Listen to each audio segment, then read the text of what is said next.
All right, what's going on, guys? This is the only video that I will do directly confronting Candace Owens. As you know, she's made hundreds of episodes. Well, I shouldn't say hundreds. She's made over 100 episodes, gotten filthy rich off of allegedly investigating the murder of Charlie Kirk, conducting her own investigation, which has a lot of issues. I'm not here to necessarily offer an opinion on all of the various things she has said, from dreams to Jews to Egyptians to, there are so many different theories out there. I want to confront the video she just put out last night. She took some time off. The Charlie Kirk hearing happened, which I was present for every single day, which I have handwritten notes from. And so I watched Candace's video, and I wanted to know what she was going to say. Like, this was the moment, in my opinion, after all of the evidence, all of the evidence that was to be put out. Obviously, there's way more, and we didn't get to see everything, of course. But out of the evidence that has been admitted and publicized, I wanted to know how she was going to respond to it. I was going to tip my hat to her if she admitted that she was wrong about some things. She couldn't. She couldn't bring herself to do that. But worse than that, she twisted evidence. She misrepresented evidence. She strategically clipped and manipulated testimony from experts, only choosing to show you portions that she wanted you to see. In fact, there's a portion we're going to watch where she stops it right before the rest of the testimony would have contradicted Candace. She weighed in on things she has no idea about. And so I'm doing this one episode, not to attack Candace as a person, to attack all of the issues she brought up and to show you that she is not trustworthy, to show you that she has been caught lying. And I urge you to watch the testimony for yourself. I had the benefit of hearing over 30 hours of courtroom testimony, maybe more than that. We had 2 half days and 3 full days, so it probably amounted to like 32 hours. I sat through every single minute. So when Candace is referring to a line of questioning or a piece of evidence and she plays a clip, I was there. I remember. I took notes on these things. So when she stops the testimony early, when she misrepresents something, when she straight up lies, it's not good. And all I want to do is just show you that she did not tell the truth. I'm Shane Winnings. I'm a former Army veteran. I'm a former police officer for 5 years. I've done thousands and thousands of reports. I have testified in court. I have testified in municipal court. I have testified in district court. I am now a preacher. I speak for Turning Point. That's no secret. I've been doing that for 5 years. I recently started doing the college debates just before Charlie was killed and really stepped them up afterwards. I am not being paid by Turning Point to do this. I was not paid to go sit with my friend Erica and her family and Charlie's family and some others to go be in that courtroom. And I'd be happy to send Candace or whoever my bank statements so that you can see, from my organization, so that you can see that no money from Turning Point has come in for me doing what I've been doing. What I will say to Candace is that there are some of us who are just convicted by truth and are not making millions of dollars trying to tear down the thing that your best friend spent his life building, and putting people under the target of the left, the right, everyone, by saying that they're complicit in a murder. It is interesting, and I'll say this before we show her live stream from last night and break it down bit by bit. The right got mad when Trump was almost assassinated on several occasions, as we should, because we said the rhetoric from the left caused people to become radicalized and do this.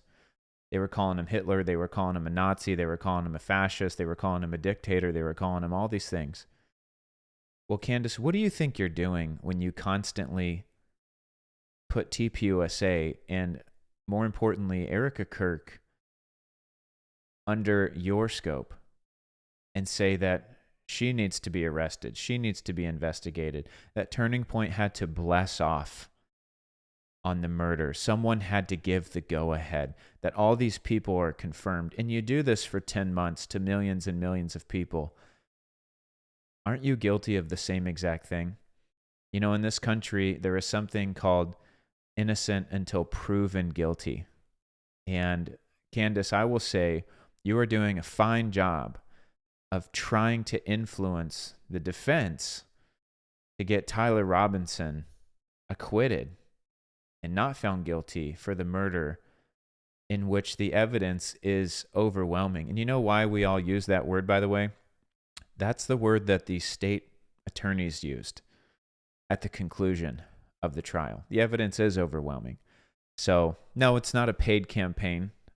Imagine that a bunch of us sat in a courtroom, heard things, and came out all echoing what we heard. Isn't that crazy? That's a crazy thought. So, anyways, without further ado, let's get into it.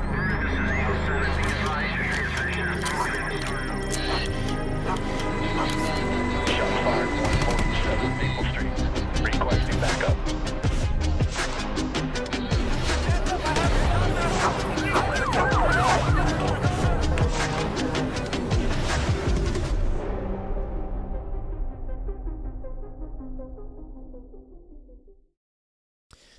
Alrighty, let's get into this. We're going to start right after her intro.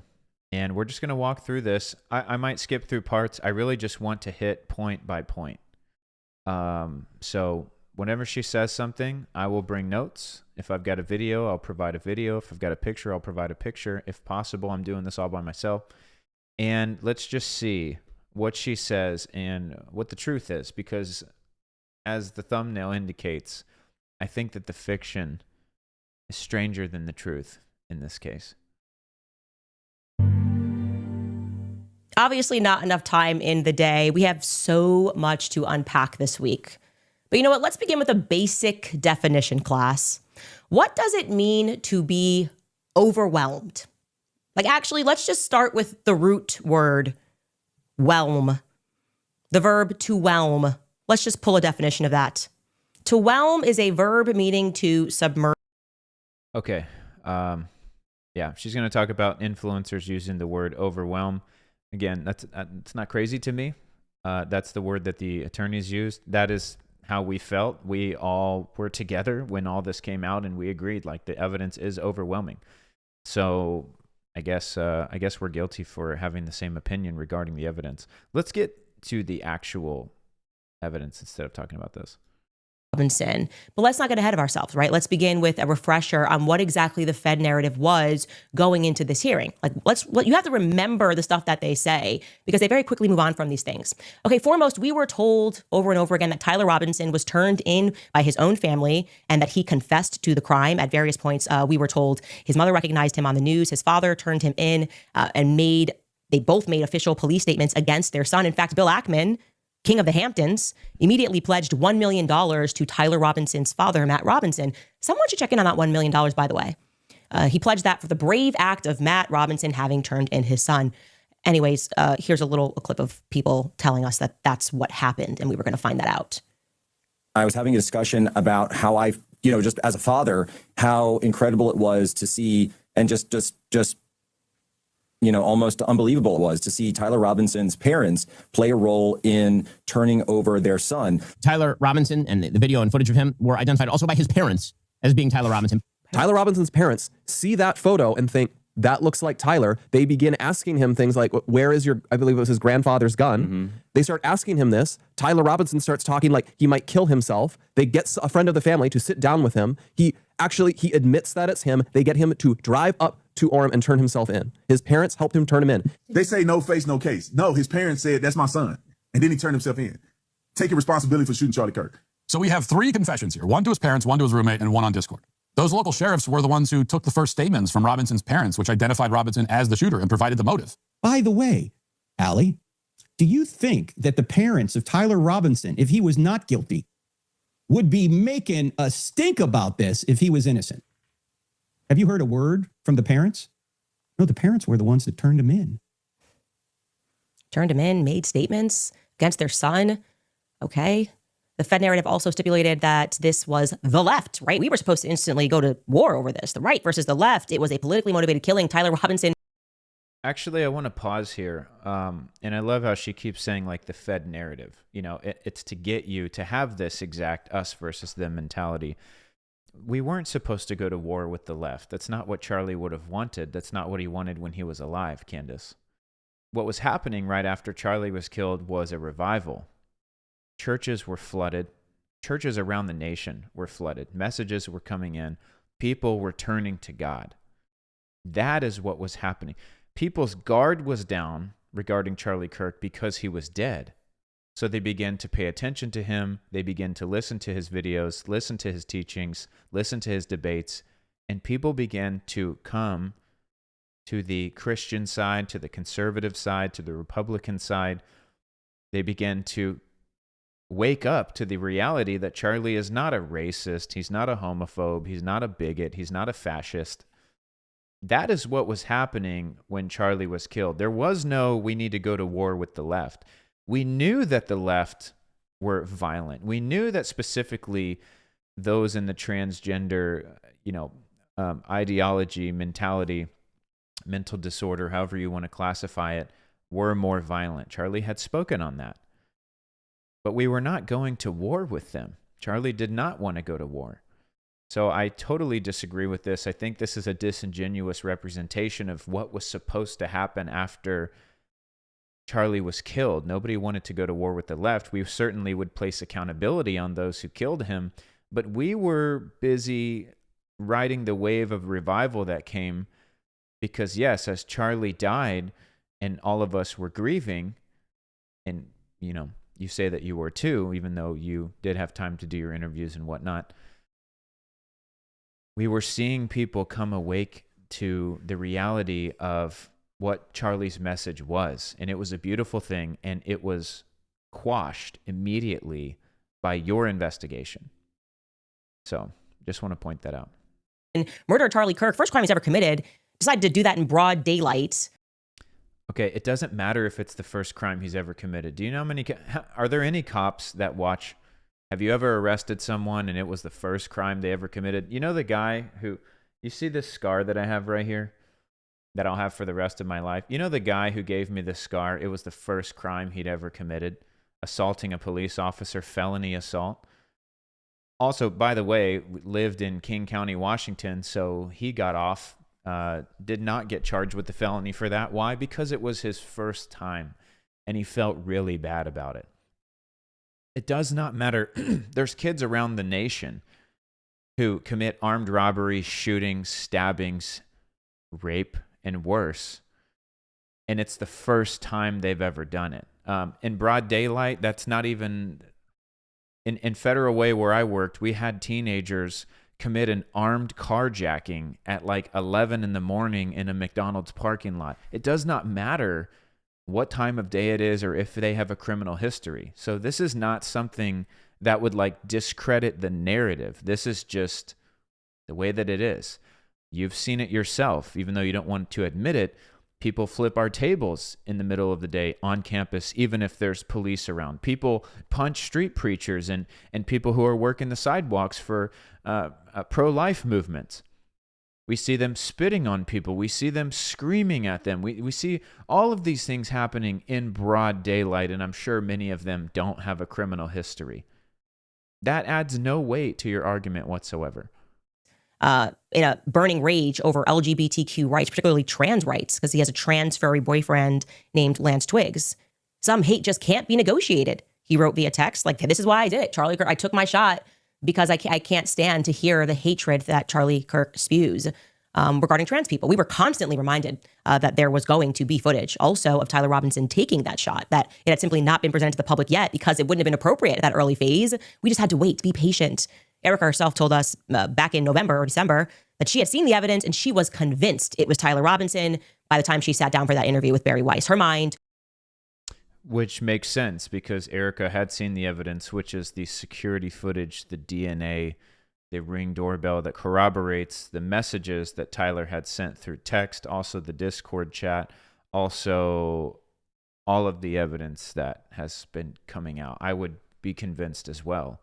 And yes, Candace, you do have to wait because this is an active investigation that was going to trial, to a pre-trial hearing. And so they do not owe you evidence. They're not just going to publish it on like Google or Instagram. They hold these things close to the chest. They share with each other, the defense and the prosecution, and then it goes to trial. And then the judge weighs the evidence. And if he finds probable cause, then it goes to a jury trial. And it's all presented to a jury in depth, every single witness, every piece of evidence, scrutinized heavily. And then the jury weighs the evidence. This is not for you, a podcaster, YouTuber, to be owed like we need to see all the evidence and I need it for my timeline. Like nobody who actually holds a respectable position in law enforcement or in the judicial space like actually cares about your timeline. That is why they have not released the evidence to you. That is why we encourage people to wait for the trial because much of this evidence would be coming out. And so a lot of your narratives would fall flat. And that is the trouble of assuming what happened with partial information or even misinformation. And so thankfully, we've seen in the comments a lot of people saying, I followed the conspiracy for a while, and then I saw the evidence and I woke up. And let me just say this before we continue. I'm all for a good conspiracy. A conspiracy should have facts and circumstances that support a truth that is counter to what you're being told. A conspiracy is not a baseless argument in the face of something you just don't like. So I'm all for the vaccine, COVID-19, all of that. That being a conspiracy, 100% agree. Because reason, facts, all of it led to a narrative opposite of what we are being told. What we are seeing here, I would say, is more of a psyop, where Candace wants you to reject and deny the evidence that's being presented in order to continue her narrative of what actually happened. Why? I could only speculate, but I will show you in this video how she twists, manipulates evidence, doesn't show you full evidence. She doesn't want you to see it, or she wants to misrepresent it so that you continue to follow her because, hey, we're getting a little closer. Tune in tomorrow. I'll have another bombshell piece of information, which to date has brought us nowhere. Was made up. That's the guy. No foreign involvement, no involvement of others. She doesn't need to see anything. Now, we were also told that Tyler's fingerprints and his DNA were found on the gun, and that was presented rather exclusively. They never wanted to mention any other prints, just case closed. This is our guy. We're overwhelmed. Okay, now what was our narrative here on the show? Because after months and countless hours of working on this case, chasing down every plausible lead, I maintained that Tyler Robinson's parents did not turn him in, okay? That was a mainstreamed lie, I said. Rather, he was peer pressured to come in by Mike Mitchell, the former undercover detective with the police force and also a family friend of the Robinsons because he was Tyler Robinson's Boy Scout leader growing up. I maintained that Mike Mitchell actually was the one who was told that they were going to bring in Tyler Robinson. And he then went to Tyler Robinson's parents and said, look, you can do this the easy way or you can do this the hard way. No matter what, they're going to bring you in. So you're going to have a circumstance where they're going to bust in the door. Your parents could get hurt. You could get hurt in that process, or you can willfully come in. And he agreed to willfully go in, not confessing to a crime, but not wanting them to burst into his home and potentially harm him or his parents because he wasn't suicidal. Yeah, I mean, that's what they said. So nobody said that him turning himself in was the confession. There were multiple confessions on multiple different media streams, from the group chat to the note to the Discord chat. what you just described, you can call it peer pressure because he didn't want his door to get kicked in. That's just called being smart. Candace is 100% right. That is probably how it went down. Mike Mitchell was serving as like a mediator between the family and the police department, and he probably told them, look, dude, they've got evidence. They have you on video, right? We have the weapon. By that point, of course, they had not done the DNA testing or any of that other stuff. I don't imagine they had any of the other evidence like the note or the chats or anything like that. But they're like, we've got you on video. We have the surveillance footages, pictures. We have the surveillance footage. We have the weapon. You should turn yourself in, okay? Because what's going to happen next is if you don't turn yourself in, they're going to get a search warrant and they're going to kick down your door, and a SWAT team is going to come in with rifles and flashbangs, and they are going to arrest you. So I highly recommend you turn yourself in. Who wouldn't do that? They're telling you, like, we've got you. We are going to arrest you. You need to turn yourself in. So he did. And his parents helped facilitate that, and then all of them were interviewed. And then Tyler was formally arrested later that morning. So he turned himself in around 9 p.m. The next day, early in the morning, I think it was 3 or 4 in the morning, he was officially put into custody. So they did not arrest him until they had formally completed their interviews, a review of the evidence, etc.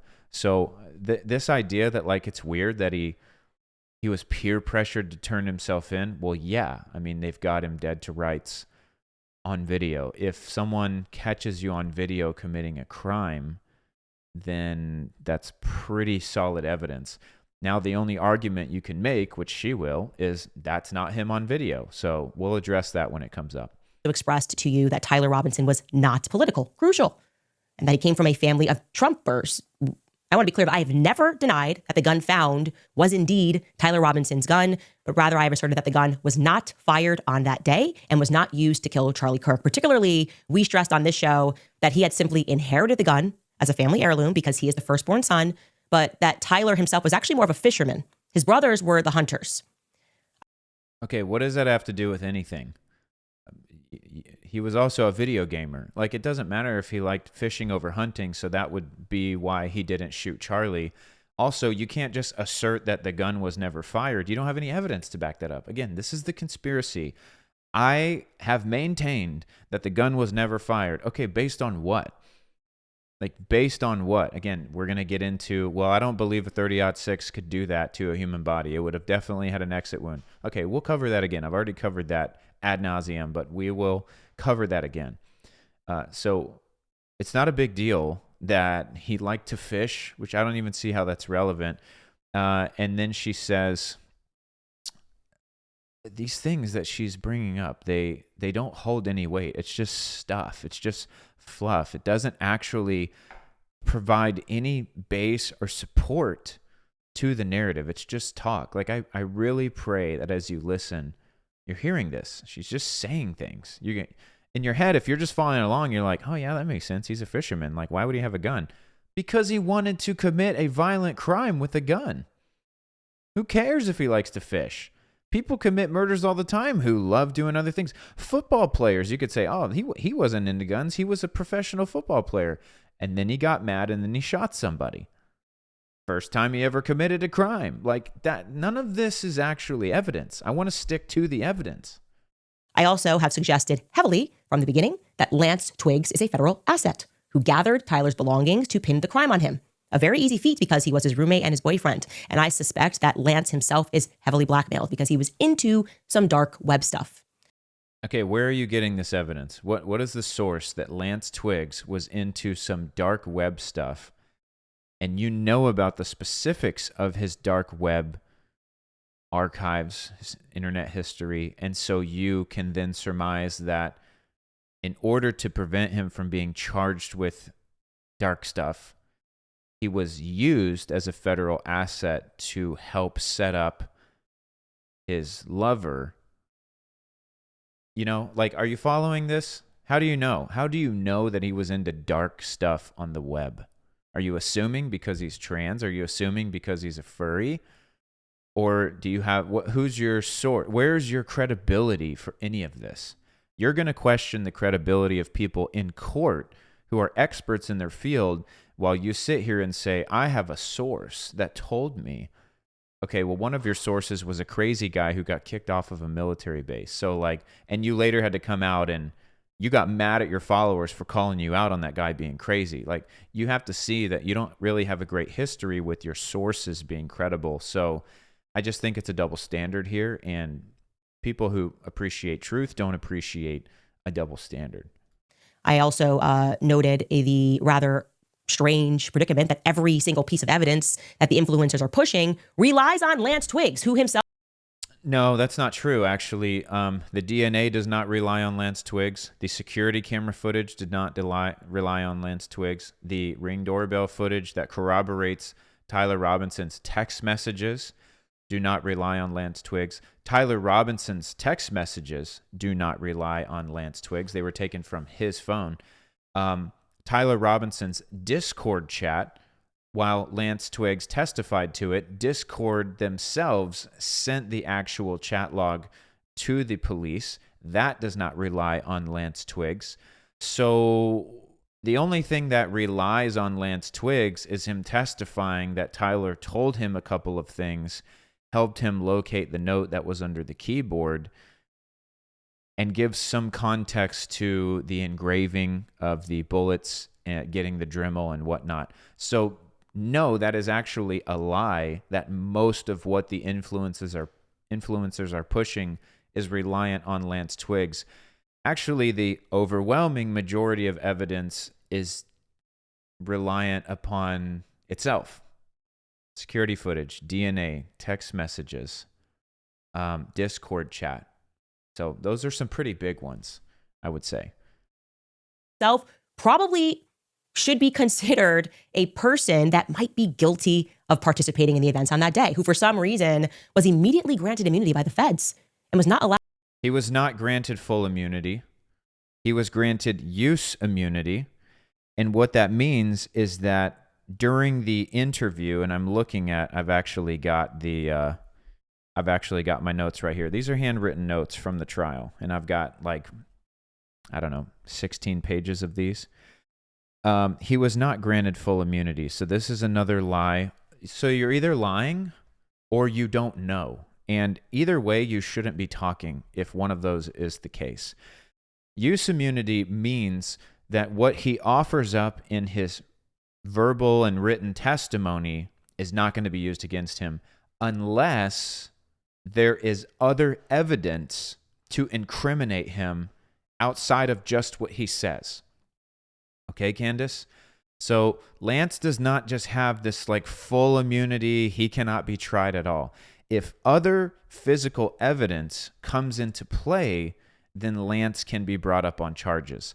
Only for the purposes of the testimony he's offering up by words alone is he granted immunity. So make sure you know what you're talking about before you just say things, because you guys have to pick this apart.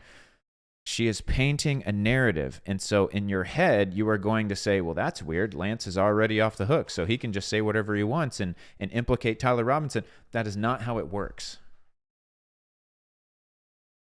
Allowed to even be cross-examined at this stage for this hearing. Despite arguments made that his testament would amount to hearsay, they allowed it to fly at this. I'm sorry I keep pausing, but you have to tear apart everything she's saying. Even the way she's saying this is disingenuous is the best word. They're allowing hearsay to fly. Okay, she's making it sound like they're making an exception. No, Candace, for a preliminary hearing of probable cause, hearsay is permitted under the Utah State Constitution. It is a constitutional thing. And all this means is that whatever is necessary to establish probable cause, which means more likely than not, we believe this is the guy. That's all they need. If you were to give it a statistic, it's 51%, more than half. More likely than not, this is the guy. So they're allowed to use hearsay. What does that mean? It's not a dirty word. Hearsay is a cop who took an interview, and instead of having to have that person present, you just say, hey, here's the interview. Watch the interview. Here's the written testimony. Read the written testimony, or I'll testify to the interview I did. It's not hearsay like someone said to someone who told me. No, hearsay can be direct things that you directly heard, you are saying it on their behalf. That is what we trust law enforcement officers to do. That is what we trust experts to do. So yes, in a probable cause hearing, there is no need to have a slew of witnesses present. That is what the jury trial is for. So you'd better believe in the jury trial, there are going to be a ton of witnesses, and hearsay is not permitted in those. It is a very different standard. They have to meet beyond a reasonable doubt to convict Tyler Robinson. So, for you to sit there and say they wouldn't allow them to interview Tyler Robinson, they denied the request, they let hearsay fly, they're just letting it fly around here. That just shows that you have no idea what you're talking about. What you should have said is there was a request by the defense to interview Tyler Robinson. The judge said that it's not necessary because this is just a probable cause hearing. And so the defense could speak to the interviewer regarding the written testimony, but the testimony was already taken under penalty of perjury and under oath. So we do not need to go any further. And the evidence is weighed in favor of the state in this case, because the state only has to prove probable cause. That standard is relatively low compared to beyond a reasonable doubt. So, if you're going to say these things, you've got to at least be genuine and you've got to be factual. When you just say this stuff flippantly and just they're going to let it fly, you make it sound like the whole thing is rigged. This is how it is. Every case, this is how it is. This is in the state constitution. So they're not letting things fly. They're doing it by the book. You just don't know that. And so it probably seems weird to you. This phase of this is preliminary. We're just going to see if we go on. Now, regarding what took place on that day, we suggested that the feds intentionally flooded the zone with multiple decoys, different young men, all brunette, all wearing similar outfits. We termed these our maroon boys, right? Decoys. Photos of 3 of them in a row right here. I said, why were so many men dressed like Tyler Robinson on this day? So I just want to clarify this. Tyler Robinson was seen on campus and after the shooting, I believe at the Dairy Queen, wearing a maroon shirt. Okay, so what were the decoys supposed to do? Because Tyler committed the shooting wearing a black shirt and a black hat and dark sunglasses. So wouldn't you want the decoys to be wearing black? There's tons of people wearing black. Newsflash, it's a popular color. Why would they be a decoy in maroon? He was eating Chick-fil-A at 10:30 in the morning on campus. He was walking around campus at 8 a.m., his first visit in maroon. What is the benefit of having a decoy in the outfit he didn't even wear for the shooting? Are you guys thinking about this? The maroon boys, what are they distracting you from? They're not even dressed like the shooter. If you were going to have a distraction or a decoy, they would look exactly like the shooter, not like what he was wearing when he was eating Chick-fil-A before he went and got changed into his shooting outfit and his jeans which concealed the rifle. So that is not a conspiracy. Also, maroon is, it's just a color of a shirt. That doesn't really mean anything. So just find that strange. This guy has a black hat. This guy has a white hat. This guy has a backpack. This guy has no backpack. This guy has dark shorts. This guy has light shorts.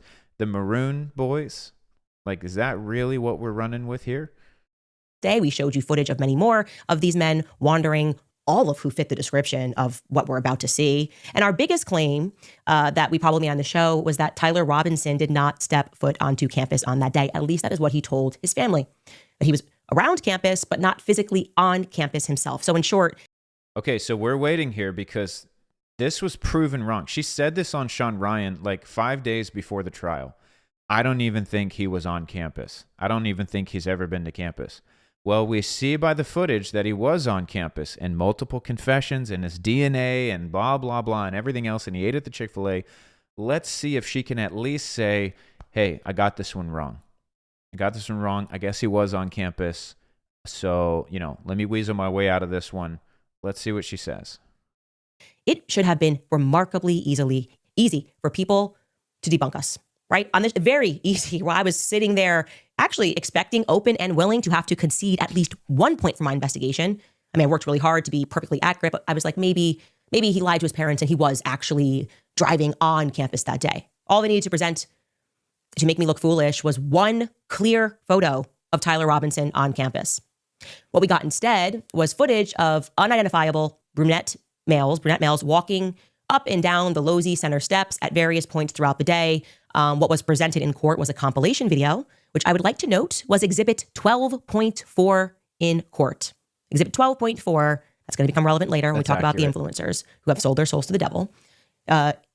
We've sold our souls to the devil. Like, nice little jab in there. Not getting paid to do this. You're making at least 6 figures per episode, plus your sponsorships. So I just find it so fascinating. We've sold our souls to the devil now. That's now what it's arisen to. Because of what? Because we believe the evidence? Like, it's just ironic. 12.4 was a compilation of blurry males, plural, going up and down stairs, and people said, that's Tyler Robinson.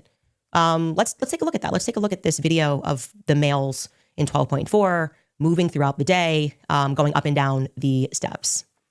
Okay, I'm going to slow my video down. I've got her on 1.25 so we can get through this. I want you to see that she has sped this up to make it look hard to see him. It's already difficult to see him clearly the way that she wants him to be seen, like a portrait. But it's already, he's walking up and down the stairs. He's walking in and out of the parking garage. So yeah, anyone would grant that it's not perfectly clear video. However, when she does her recap, she has this footage sped up. So it makes it even more difficult to identify him, especially if you don't know him. And I just want you to see for yourself. I've slowed it down. You can see to normal speed. And look how fast she plays this to make her point. Here we go. And we're speeding this up, I think, right? Or we cut it short. This is the undeniable evidence that it's Tyler Robinson. How's anyone going to And by the way, make if you're feeling overwhelmed, please sit down and have a glass of water. We don't want anybody passing away looking at this. Undeniable. They're like, this is Tyler Robinson. This is just like attempt at hypnosis. You're getting very sleepy. That's Tyler Robinson. In what universe can anyone view this footage and make an accurate determination as to who it is? Because she has intentionally sped it up.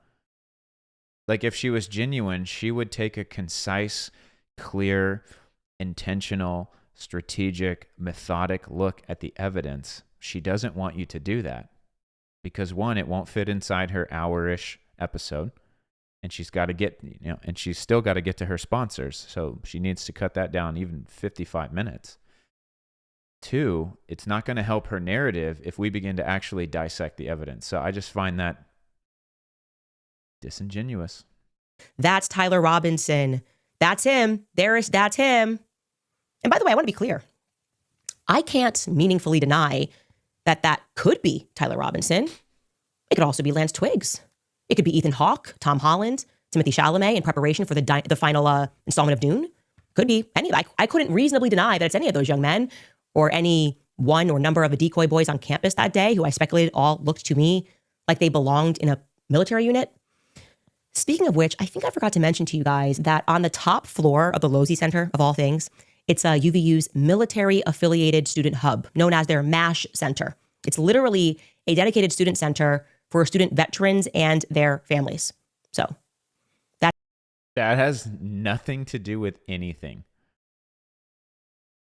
I just want to pause. I genuinely hope that you are hearing what I'm saying and what she's saying. Her groundbreaking information just now is that, by the way, on the top floor of the building that Charlie was allegedly shot from is a student center for veterans. Just saying, what does that have to do with anything? Yeah, most public campuses have some type of veteran center or even an Army or Air Force, Marine, or Navy ROTC program.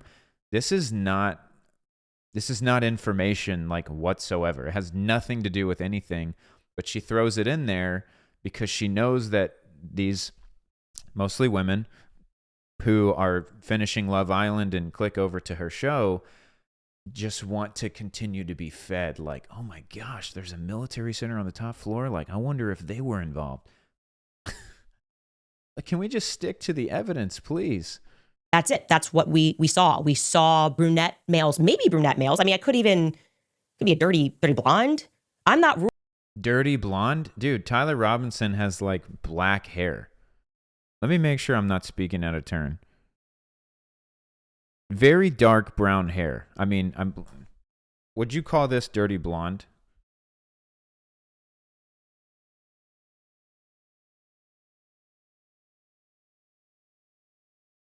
No, you wouldn't. You wouldn't. That's dark brown.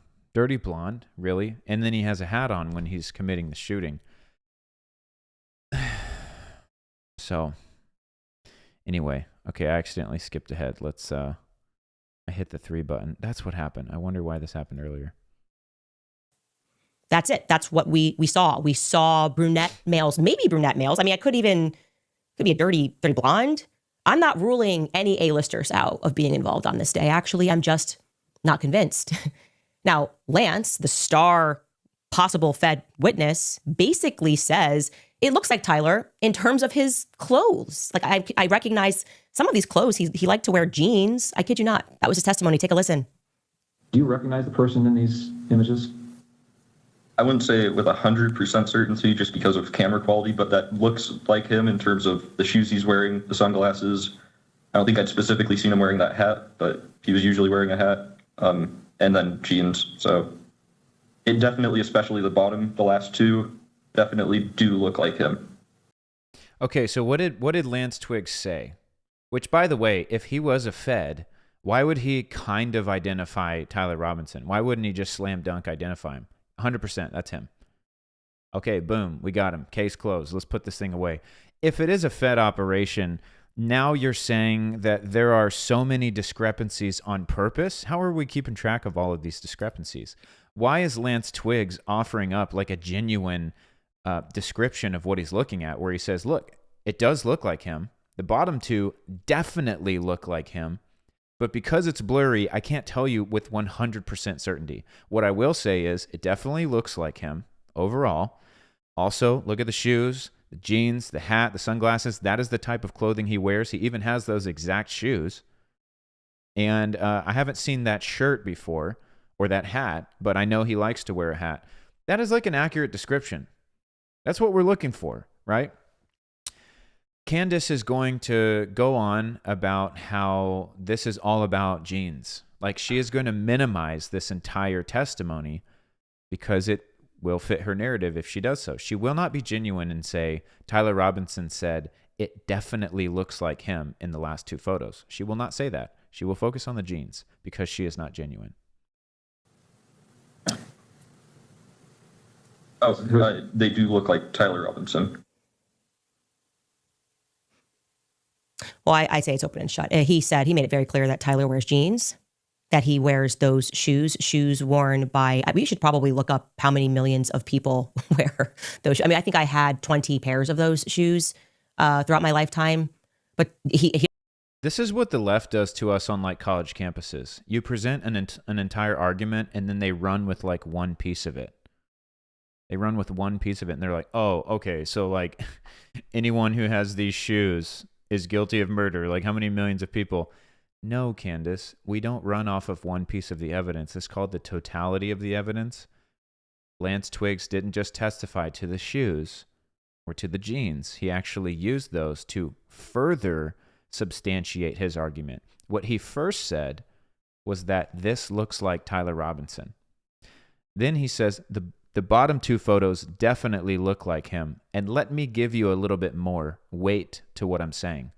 I recognize the shoes. He likes to wear jeans. He likes to wear a hat, those sunglasses.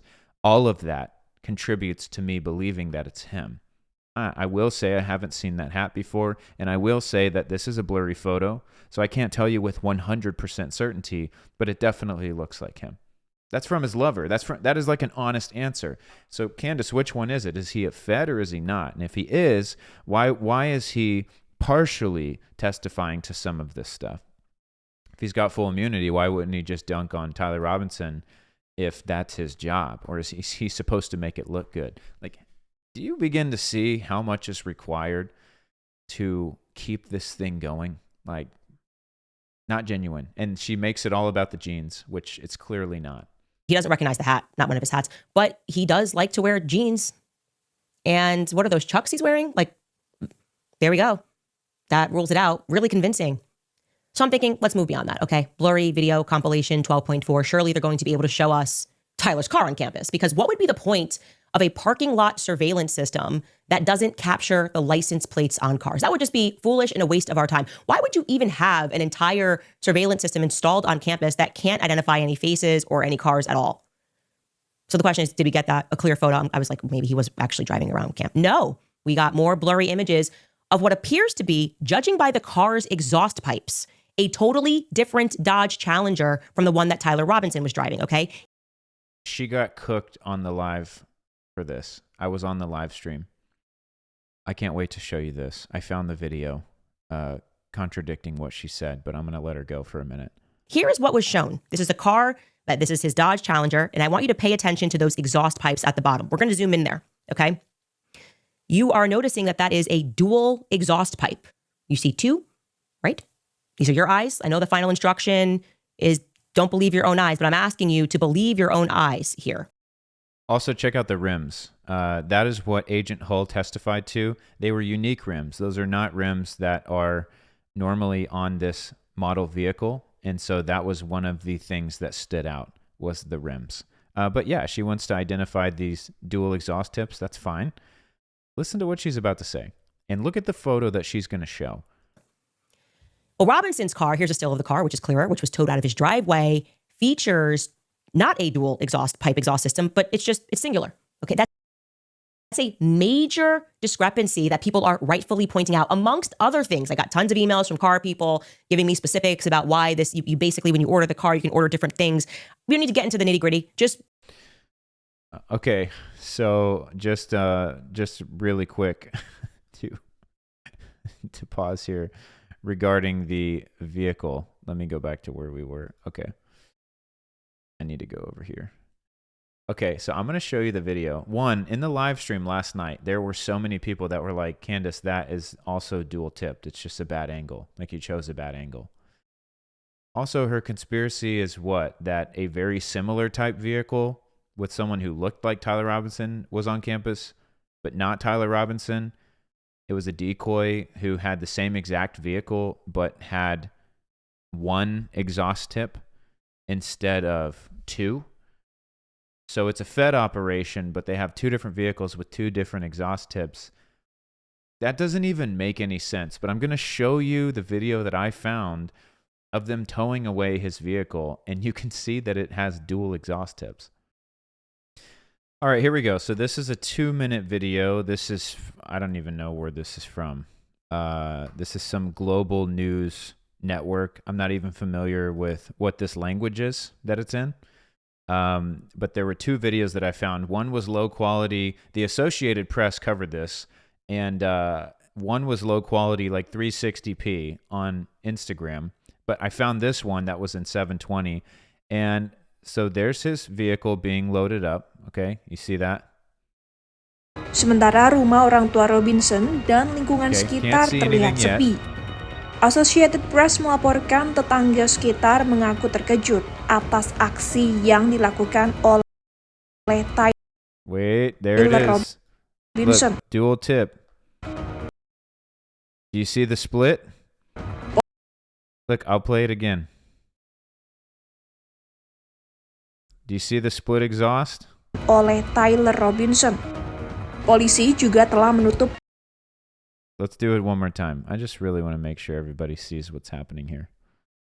Do you see the dual split? There's this, it's not big, obviously. It's a dual split exhaust. If you've ever seen one, it's not like a giant line or anything, but it is clearly noticeable that is two exhausts. That is not one exhaust. Those are rounded. You can see right there through the split of those exhausts that is rounded. Candace wants you to believe. Let me see if I can slow this down. Let's go half speed. And let's mute this woman.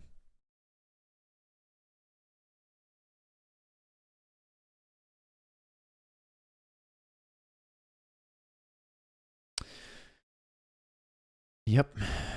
Dual exhaust. So I would just say, Candace, if you're going to show photos, make sure that you at least get like a good angle. You know, people were cooking her in the live stream chat last night saying, Candace, that like, look, this is dual exhaust still. You're not really doing anything here. And she would just say, okay, well, we were wrong about the exhaust, but whatever. Constantly moving the goalpost. All she does is throw out as much crap as she can to see what sticks. And again, I just want to point out, this is literally not true. And you know what you could do? You could probably public request the pictures of the car. And I'm willing to bet you could see from the rear that it is a dual-tipped vehicle, just like the video shows. But hey, we'll give her the benefit of the doubt again. And let's keep going. Driveway features not a dual exhaust pipe exhaust system, but it's singular. Okay, that's a and her live chat is turned off, by the way. Her live chat replay, I always turn mine on. Hers is turned off. So you can't even go back and see all of the comments of the people who were like, this is still dual exhaust. You can actually see that it's rounded near the end because the other one is on the other side. But I mean, hey, if this is what you've got to do to try to prove your case and reject like the actual evidence, then okay. Major discrepancy that people are rightfully pointing out, amongst other things. I got tons of emails from car people giving me specifics about why this, you basically, when you order the car, you can order different things. We don't need to get into the nitty gritty. Just believe your own eyes on the car front. Now, if you're thinking, Candace, are you suggesting that someone else could have, I don't know, rented a Dodge Challenger and been driving around a gray Dodge Challenger just so they could get images and say that it was Tyler Robinson's car? Well, actually, you don't need me to suggest it. Actually, a witness confirmed that they saw someone else driving a gray Challenger, particularly a bald guy driving the Challenger late at 12:47 a.m. You know, there was that Nest video that captured him returning to campus or at 12:47 a.m. around campus. The woman who captured that footage testified to police that she saw a bald man accompanied by 3 other people in the car. Take a listen. Now, I'd like to talk a little bit about the Ring camera that you obtained, and you interviewed a woman named Ms. Noble, is that right? To get that Ring camera that we watched with the car on the outside? We interviewed her to verify the authenticity of the video, yes. And were you involved in that interview? With Ms. Noble? Mm-hmm. Yes. And do you recall what they told you about what they remember seeing in and around that car that night? I don't recall. I just know we were there to verify the video. I didn't conduct an interview with Ms. Noble at that time. And do you remember that the Nobles told you that the driver of the vehicle was bald? I do remember that being in the report, yes. And you didn't mention that today when you were talking about that Ring camera, did you?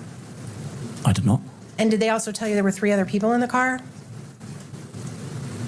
Yes, I believe they thought that was the case. Forgot to mention when we showed you this evidence of Tyler Robinson's car that the person who captured it said that they saw a bald man and 3 other people. By the way, paging Blake Neff, he did this weird. So let me speak to this really quick. One, if you go watch the Nest doorbell video, it's at 38 minutes past midnight, which also corresponds with Tyler messaging Lance Twiggs, hey, I'm around Campus Drive or whatever. I'm near the school. There's one vehicle here. He's talking about a police officer, and he's saying, I need to go get my rifle. Well, it just so happens that that police officer saw Tyler Robinson pull up in his Challenger, which is also on the school security cam footage at the same time. And he contacts him. He writes down the license plate. He recognizes that Tyler Robinson's in the car. Now, at this point, Tyler Robinson is not a wanted suspect. He has not been identified. And so the cop doesn't know him from Adam. He just knows, hey, you can't come in here. This is a crime scene. He makes a note of the vehicle and the license plate and who was driving. Later, when they run the license plate, comes back to Tyler Robinson. He and his mother were registered to that vehicle. And so he makes a note of it. Well, of course, when Tyler Robinson comes out as the suspect, they go, dang, we had him right here at Campus Drive. It was right, 100, 200 feet away from the bush where the rifle was. So you've got a text to Lance Twiggs around 30 after midnight saying, I'm trying to get my rifle. There's a cop here. Right around the same time, he interacts with the police officer on Campus Drive. Then shortly after that, he pulls in front of this house, who captures him at midnight in the dark across the street. He gets out and walks on foot, I'm guessing to go scope out the area to see if he can get his rifle. Now, I say this as a former police officer, and again, if there are any former cops or current cops, let me know in the chat. Have you ever had an incorrect reporting party? I have had so many times where they say, yeah, 911, there's two black guys fighting in the street, and you pull up to the neighborhood and it's like two white guys fighting in the street. And you're like, okay, I mean, I feel like this has to be it, but this doesn't match the description. We've had it where it was like, yeah, I just had a guy put a gun in my face. He was wearing a Lakers jersey, number 8. And then you're holding security around the area and you see a guy walking by with the Lakers jersey, number 4. And you're like, this doesn't match, but I feel like I got to let this guy go. Or I've got to check him out. Like, this is close enough, right? The point is, people, especially when there's all kinds of stuff going on, it's very easy for you to see things that aren't there, or to think you see stuff, especially at night, especially in a tinted vehicle. And in a Dodge Challenger, that is a 2-door car. So that means that that little slit of the window in the back, if we could go back to, where are we at, 2159? Let's go back. Look at how small that back window is. They saw 3 other people in the car from where? On the Ring doorbell itself, you only see one person get out of the vehicle, and you can't even rightly make out who that is. You definitely can't tell that he's bald. So were they looking through the Ring, or were they looking out the window? We don't know. We didn't hear that testimony. But where are they saying there were 3 other people in the car? Look how tinted that back window is. Now imagine it's at night. You're telling me you can definitely tell there's 2 more people in the back of that vehicle. I'm just saying it is very easy for people to get things wrong. So I understand how this fuels Candace's conspiracy that someone rented a car with 3 other people and they drove it around at 30 after midnight after Charlie was killed. For what reason? I have no idea. But I'm just saying there's not as much weight in this as she portrays it to be. I don't think so. And I like how Agent Hull said that is what she thought she saw. So I'd be interested to see that full testimony come out and her try to support a little bit more. But yeah, I'm not hanging the entire case on this woman misreporting how many people were in a dark tinted 2-door car at night across the street. That we're going to talk about tomorrow, where his memory gets really fuzzy that evening. Apparently, a few of the people at Turning Point USA, despite Charlie dying, went out later that night and don't necessarily recall what they were. And Ernest, none of the text messages make sense, and we're going to need timestamps. By the way, just a little fun ad that the messages were apparently extracted by a company based in Tel Aviv. Israel is taking care of the Lance messages, guys. Trust the science. Let's pull these up, by the way. Let's pull these messages up, okay?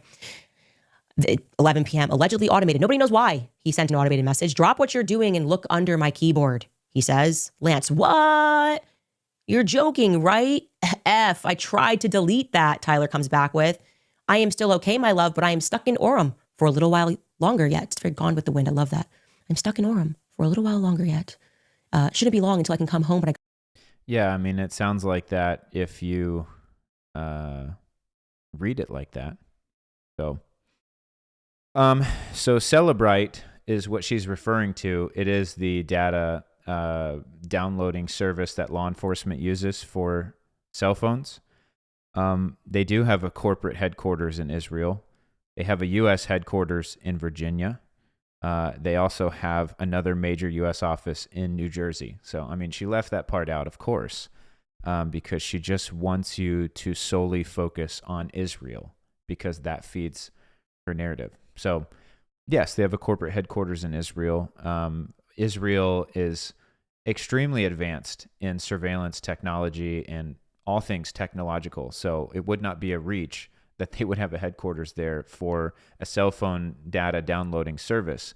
But I wish that she would just be genuine and say they also have 2 U.S. offices, one in Virginia and one in New Jersey. she's just going to read through the text messages and use a tone that makes it sound weird instead of just simply reading it as a normal person would. So we're going to skip through that and go to this part. Back to that source. But if you have information related to when the canines were brought on to the scene, please email us, tips@CandaceOwens.com. That will allow us to get a timestamp in there because he says he's observing the canines going back and forth. And this could be exculpatory evidence. The Panguitch steak, and I think my gut has been right from the beginning, our gut, everyone's gut, that these messages feel a little fed sloppy Joe. More tips at CandaceOwens.com or tips@CandaceOwens.com if you know what time the officers had the canines there on the scene. Anyway, noticeably missing was any of that shock testimony regarding Tyler's parents' statements turning their son in. Again, we got to get an update from Bill Ackman on the mill. That's a cool mill. It's a lot of money. Their statements were not required for the probable cause hearing. So I'd imagine if those get admitted, then they would come out during the jury trial. But all of the evidence is going to go through a rigorous process before it even reaches the jury trial. So we'll see, but it was not necessary. There was tons of evidence. They did not need also the parents' statements when you have confessions from the alleged shooter himself as well as his lover. You don't also need to add on, Tyler said this or Tyler said that from his parents. So yeah, they didn't introduce those statements into the preliminary hearing because it was not necessary. To the contrary, there was plenty of testimony regarding how Lance Twiggs's prints were on everything: the towel, the gun, the Dremel that was used to carve out the messages on the cartridges. Lance claims, you want to know his alibi is for that day when Charlie was shot or had an exploding mic? Lance claims that he slept in until 1. Okay, exploding mic theory really quick, if we can just get into this. So the microphone, you can't see it. I'll use a silver pen. I have a black shirt. So the microphone was here. Okay, right? Somewhere here. And Charlie was hit here. So angularly, this doesn't even work. The microphone's over here. And he was hit here. So I just want you to look at the angle. It doesn't go, you can go look at it for yourself. Aside the fact that there was no sign of any type of, other than the shirt moving, there was no smoke, there was no flash, there was no charring on the shirt, there was no sign of an explosion whatsoever, let alone the fact that the fragmentation would have had to travel around his neck and puncture the other side. It just does not make sense. And the only thing that she has to back this up is that his shirt puffed out and that there were black fragments in the car. I want you to think about this. The only evidence she has to support her wild theory that it was an exploding microphone, which is not comparable to the exploding pagers because it looked like an explosion because it was when the pagers exploded. The only evidence she has to explain an exploding microphone is that the shirt puffed and there were black fragments found in the SUV. So that's crazy. That's actually crazy. And now she's going to begin to misrepresent the DNA, and we're going to get into that because I'm going to tear that up. 1 p.m. How convenient. Charlie gets hit at 12:23, and Lance actually slept 37 minutes beyond that on September 10th. So convenient. Is that wild to believe a college student slept in past noon? I don't think so. Especially Lance, who up to this point we don't believe was involved. So any college students out there, or you were a college student, did you ever sleep past noon? I just don't think that that's really that doesn't really add. Oh, it's really convenient that he was sleeping late. Why? He wasn't involved, right? Or was he? Does it matter? We're talking about other people now. We're not even talking about Tyler. And then he woke up. Here are some more devastating points of this hearing, okay? Lance confirmed my report that Tyler was not political. If Lance is to be believed, then their entire leftist rage motive about LGBTQ rights virtually just disappeared, okay? Take a listen. Did you and he ever talk about politics? He did more than me. I don't really keep up with politics very much. He'd usually talk about stuff he heard on the radio on his drive to work in their work car, since it sounds like their whole crew went in the same car most of the time. But I wouldn't say super consistently because it wasn't a topic I really contributed much on. What about Charlie Kirk? Did you ever talk about Charlie Kirk? I personally had never heard him talk about Charlie Kirk before specifically. Okay. How about political issues? So did you ever talk about gender identity issues and LGBTQ rights? No, not really. Usually if he did talk about politics stuff, it was relating to Trump or current policies being issued or voted on, I think. But yeah. Oh, I think we reported that this was a family filled with Trump supporters, and you're telling me just he would maybe hear something on the radio and talk about a policy issue. Didn't seem to stress that he hated Trump there. You never heard him speak about LGBTQ issues. Are you telling me that people were trying to essentially launch a civil war between the left and the right, and the very people who claim to be fighting that sort of stuff were actually trying to instigate it? Trying to instigate that left versus right, gay versus straight. This was being initiated by the right because they just couldn't wait to hear anything beyond what the Fed was serving. But there was even more explosive testimony, believe it or not, and it got really scientific. Let me draw some attention to this really quick. So first of all, I just want to make a note that Candace will discount Lance Twiggs when it helps her narrative, and then she will support his testimony when it helps her narrative. So here, Lance is credible, and she can rely on him to believe that they never talked about politics or anything. But in earlier statements, she can disregard what he's saying because it's not believable, and he has immunity, and maybe he's involved, and so I don't believe this or whatever. It's a double standard. Also, I don't know about you. I know people that are on the left, that are progressive, and they do not like to talk about politics or religion at all. They try to live in a world where they avoid that entirely. And we see this on college campuses where a lot of people, they're like, I don't have an opinion. I don't want to talk about it. Everybody has an opinion. But what we have found in debating, mostly with the left, is they are weak people. And I don't say that to be mean. I say that to be truthful. They are unable to defend their positions. We've seen so many street interviews of people just saying the most insane things. And then if you corner them or if you push back, they get very upset. They get offended. Some of them get aggressive. Some of them get violent. My friend Savannah was punched in the face talking to a leftist. We've had tables flipped, spit on, the whole works, right? These people, they try to avoid politics and religion as much as they can. They just want to live a life of acceptance and everything is just cool. And we'll just pretend that none of this matters. And if we do anything, we'll complain about Trump and the Republicans and this and that. I know people like this personally. They just want to stay away from it. It is not unbelievable by any means to me if Lance were saying we never really talked about politics or religion. My experience with the left is they don't want to talk about that. And when you press them on it, they have maybe an opinion or two. And if you break down their worldview, they get offended and sometimes they get violent. So I think this is like common sense. And I don't understand why Candace, well, I know why she's running with this, but it's absurd.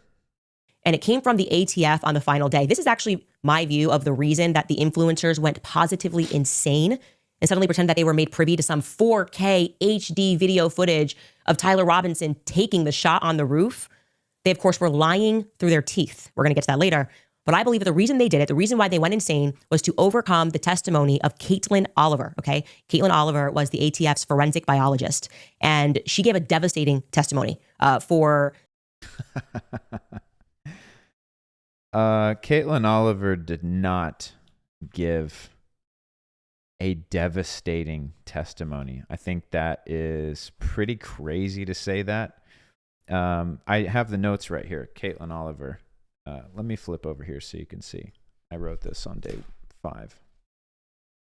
Caitlin Oliver, right there. For the ATF. She actually works for the state.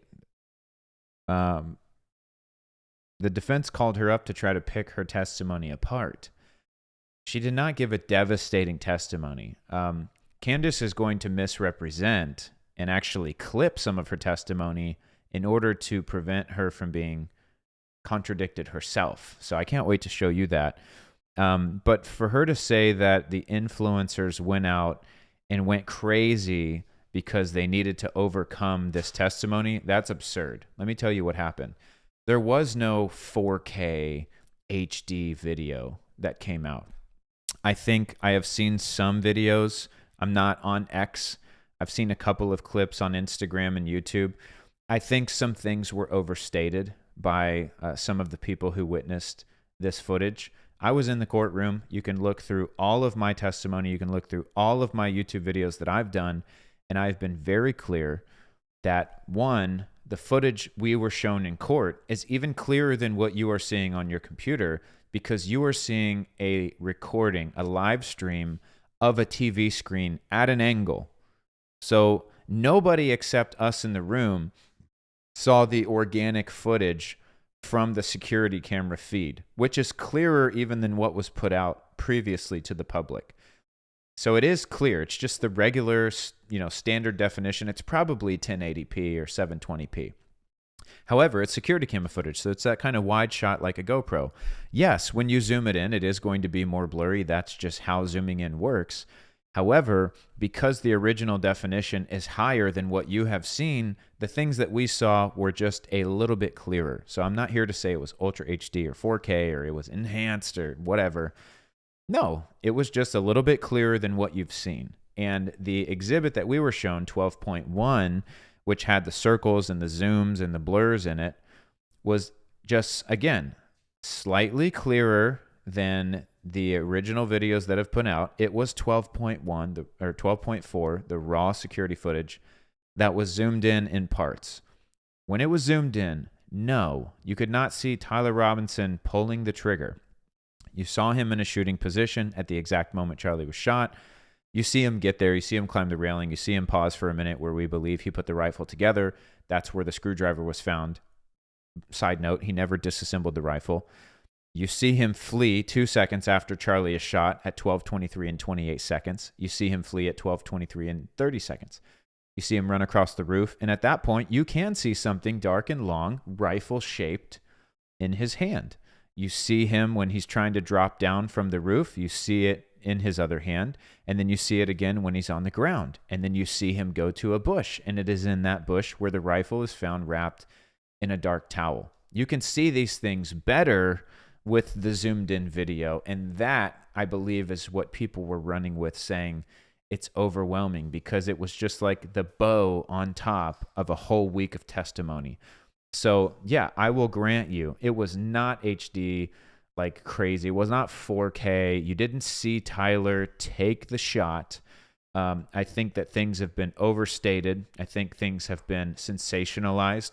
Candace, you yourself are very guilty of this as well, which is why it's important for all of us to just stick to the facts and let the evidence speak for itself. That's what I've always tried to do. Candace, I hope that you will take your own advice. Prosecution. And these are the major points from that testimony. Okay. First, she explicitly admitted that the media's assertion that Tyler Robinson's DNA was found on the gun was, and I quote, a scientifically indefensible statement. Take a listen. From a scientific standpoint, you couldn't read the paragraph that sets out the likelihood ratio in your report, whatever the number, and then blast a headline in the media, Mr. Robinson's DNA is found on this item. That's a source attribution, is it not? Correct, yes. And that would not be scientifically defensible, would it? Correct. Okay, this is either malicious or completely ignorant. Either way, you shouldn't be talking about it. Someone please clip this. Candace, this is a lie. Let me tell you what's going on with this. I sat through dreadful hours of testimony regarding DNA. I even have a note here, I believe. Right here. I'm going to flip to my camera really quick because I want you to see what I wrote on day 3. Virtually nothing accomplished in 3 hours. That was regarding a DNA testing. You even see here, I've got the chart of the percentages of the DNA for Tyler Robinson and Lance Twiggs. Okay? I've got receipts. Candace has strategically clipped exactly what the defense wanted her to clip. Basically, if I can break this down, DNA, they can't work in absolutes. So they can't say 100% that's his DNA on there. They also can't say 0% chance his DNA is not there. They're not allowed to use absolutes. So what they use are a Department of Justice, basically glossary of terms or phrases. They can say there's very strong support for inclusion. There's strong support for inclusion. There is support for inclusion. It's inconclusive. There's support for exclusion. There's, strong support for exclusion. There's very strong support for exclusion. It's a scale. They're not allowed to use absolutes. And then they quantify that phrase with a statistic. 1 in 1,000, 1 in 100, 1 in a billion. How many people are on the earth? 7 billion? Okay, so if they were to give a statistic that's higher than 1 in 8 billion, it basically means there is no statistical chance of it being anybody else. Okay? So they have phrases they can use. That's why they say possible inclusion. They say a major source of DNA, major contributor, minor contributor. There can be multiple contributors. And so they're going to differentiate. Hey, there's 4 contributors. One of them is a major contributor. Here's the percentage of contribution. Here's the statistical likelihood that it is them. Okay, so they can't work in absolutes. So the defense is up here, and they want her to say something that they can clip that's going to try to sway the media. I'm telling you, this is the game. And so he comes up and says, it would be wrong for a headline to say Tyler Robinson's DNA is on the screwdriver. And she has to say yes because she's a good employee, because she knows that that is not the permitted language. It's not scientific. Candace is mad because the agent, the expert in her field, will not use language that is not scientific. Candace is fine with it. Candace is fine with saying, see, his DNA is not on the screwdriver. It's not on the gun. Well, actually, that's not what she's saying at all. She's saying I can't speak in absolutes. Now, here's the ironic thing before we kick it back to the video. The defense is guilty of this. It is so, I remember going back into the room after the hearing, and I was so pissed because the defense did exactly what they just tried to get that expert to do. Put out a headline that is false and disingenuous. Do you remember months ago when the headline came out that the bullet doesn't match? How many of you remember that? Let me know in the chat. The bullet doesn't match the gun. That is a lie. It was inconclusive because the bullet and the fragments were too damaged. It was inconclusive. What does inconclusive mean? It doesn't match. It doesn't not match. It's inconclusive. We don't support that it was the bullet. We don't deny that it was the bullet. It's inconclusive. It was damaged. It was too damaged for us to make a determination. That's what they should have said. The bullet found in Charlie's neck is inconclusive to the bullet casing that was found in the 30-06 rifle. No, they didn't say that. They wanted the sensationalism of the headline, which is what Candace loves. And they said the bullet doesn't match. And one of the lawyers from the state side got in trouble with the judge because he came out and he countered it, and he was pretty fiery when he did that, and he was held in contempt. And what happened? They had to make a correction on the headline. Go look it up. They had to issue a corrective statement because they lied. And they want this agent to do the same thing in court, and Candace thinks she's doing something by platforming this. Nope. That is called not being scientific, which Candace doesn't do because Candace is just like the person who's putting all of the yarn together and looking, and she's got her felt board, and she's like, we're a little bit closer. No, you're not. You're not actually. We work in truth. We work in reality. We work with evidence. We work with numbers. We work with standards. and Candace can just throw out theories. So let's keep going.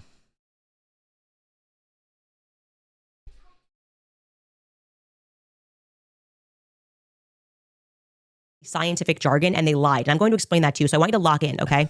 You may have heard them over and over again stipulating that Tyler Robinson was a major contributor to the DNA sample, right? So if you're uninitiated and you hear that, it sounds like it means Tyler Robinson's DNA was all over the gun. He's a major contributor to the DNA. That's exactly what it means. There were multiple contributors on the towel, for instance. There was Lance Twiggs and Tyler Robinson. On the screwdriver, there was Lance Twiggs and Tyler Robinson, which go figure, by the way, because they're roommates and this is shared stuff. And there's many ways that DNA can get on there. Both their DNA was on that. We're not lying. We're not denying that. Tyler Robinson's DNA made up 95% of the mixture on the towel. So he was a major contributor. Lance only made up 5%. Tyler Robinson made up 89% of the DNA found on the screwdriver.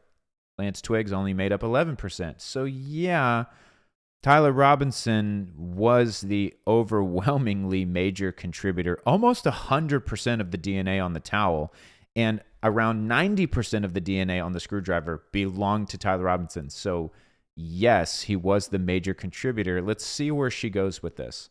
DNA sample. But it actually does not mean that at all. And I want you to take a listen to what she says, and then I'm going to break it down for you further so that you can understand what they did here. And you can't tell us anything about when the DNA was deposited on the trigger guard or the trigger, correct? Correct. You can't tell us anything about whether, when you say it's at least 4, it could be 5, 6, or 7 people with DNA on that trigger or trigger guard, correct? Correct, which is why we have the major contributor that is suitable for comparison, and the minor contributor is not suitable for comparison due to that complexity. And again, major, minor. So what she's saying is there could be 7 pieces of DNA from 7 possible contributors they find. It doesn't matter how many there are. That can make their job a little more difficult, but they will find out who's the major contributor. So there could be an estimated, or I don't want to say estimated, that's not the correct term. They could determine that for 5 of the contributors, 2% of the DNA belongs to them. 80% belongs to one person. They're the major contributor. So it doesn't matter how many people are on there. And yes, DNA does not tell you how it got there, what time it got there, what was happening when it got there. That's what DNA just tells you whose it is and where it is. That's it. So he's asking all these questions to try to make a point. You can't tell me the activity that was happening and when based on the DNA. You can only tell me that the DNA is there. Candace really thinks she's doing something here. She is about to do the most malicious edit, and I'm going to point it out. This right here should be the reason you walk away from Candace Owens, because she is not genuine. Minor just has to do with the levels of DNA you were seeing. It has nothing to do with someone being engaged in activity that is major in relation to the minor contributor. Yeah, so the major contributor is the majority of the DNA contributed to that sample. Okay. So I'm going to break that down further and why this is really big, and we're building on something else that she's going to say that is explosive. So the idea of what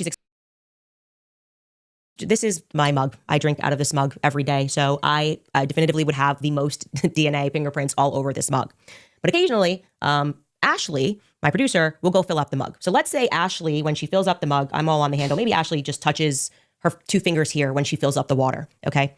She is saying that these are mixed samples. So let's say they just took a sample right here of where Ashley happens to have touched it, but it still also has my fingerprint on it. Ashley could be described as a major contributor to the DNA sample, despite the fact that this is my mug and the majority of this mug has my DNA on it. Okay, yes and no, Candace. They would not just take DNA from one tiny portion of the mug. And that's also not what they did on the gun. In fact, they took DNA from like 10 different places. And if you would have listened to the whole trial, which you didn't do because you were on vacation, I sat through the hearing in the courtroom. The reason they take DNA from so many different places is to get a picture of what's actually happening. So if you want to make a case that Ashley would actually be the major contributor on that one portion, you could absolutely be correct. But if you were to take DNA of the rest of that mug, you would find that you are the overwhelmingly major contributor. This is like basic stuff. She really thinks she's cooking right now, and she's not. Ashley could be described because they just carved out that one portion, which happens to have Ashley's DNA on it. So they intentionally misconstrued the intention of the ATF report when they were relying on a sample in which Tyler Robinson was the major contributor of that particular mixed sample. And he also went through great lengths to explain to people why they don't use, since 1996, they actually don't rely on mixed samples for that very reason, because it confuses matters. They try to isolate samples.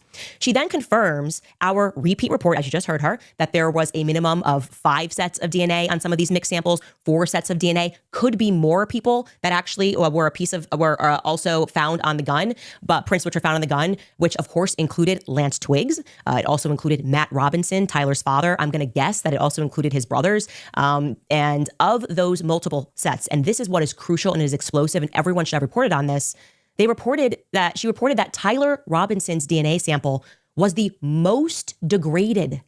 Okay, I'm going to say that again. Tyler Robinson, despite all of these prints on the gun, Tyler Robinson's prints were the most degraded, or his DNA was the most degraded. And I'm going to explain that in a second. Take a listen to her say that.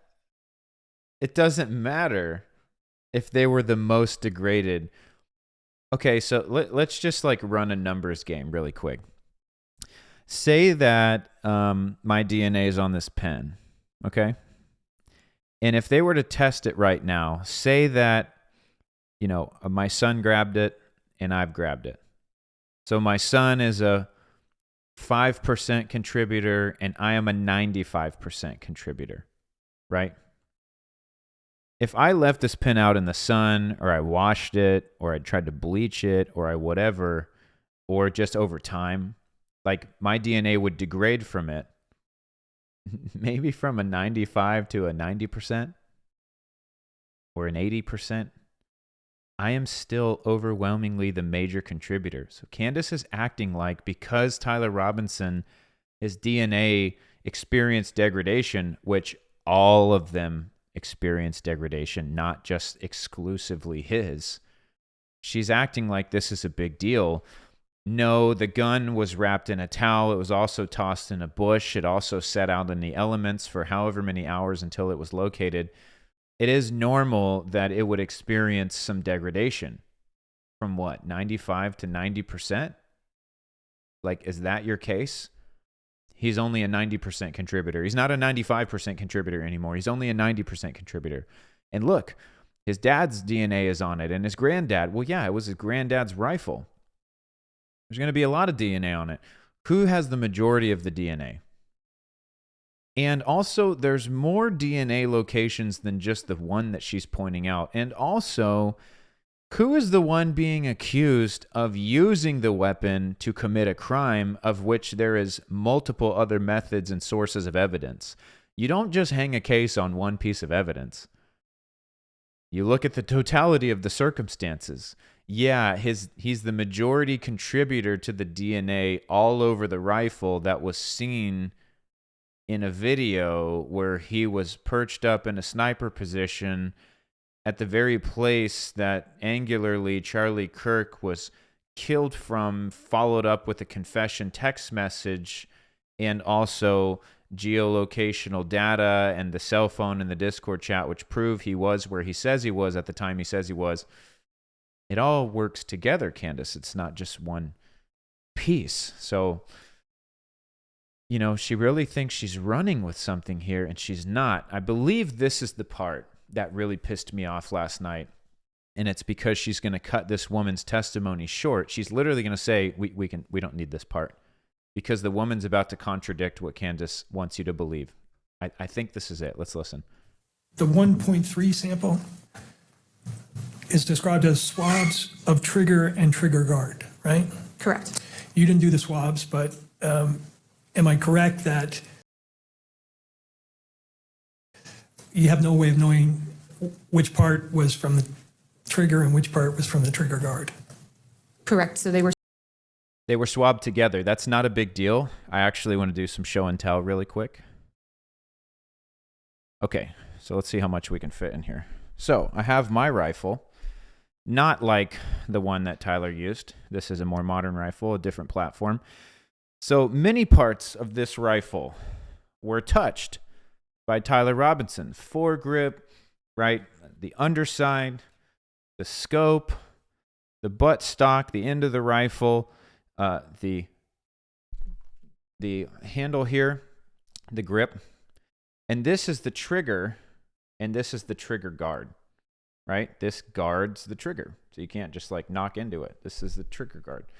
This, it is almost impossible to not have some contact here because these are just together, right? So Candace's argument and the defense's argument is like, you swabbed these two together, so you can't tell who touched this and who touched this.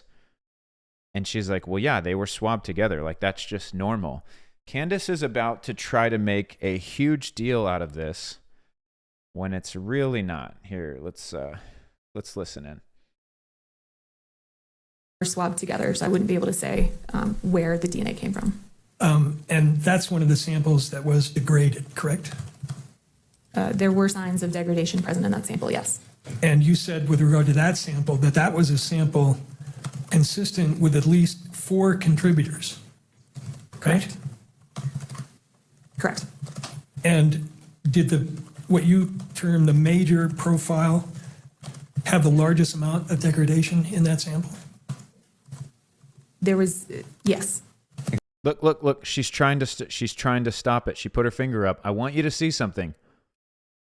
She is going to stop this testimony because this is an experienced evidence technician. This is an experienced person. She knows what the defense is trying to do. They're trying to make her look bad, and she is going to follow up with an answer that destroys his entire line of questioning. Candace either doesn't have any idea or she knows, and she's trying to stop this clip from being shown any further because it is going to punch a giant hole in her narrative. Listen.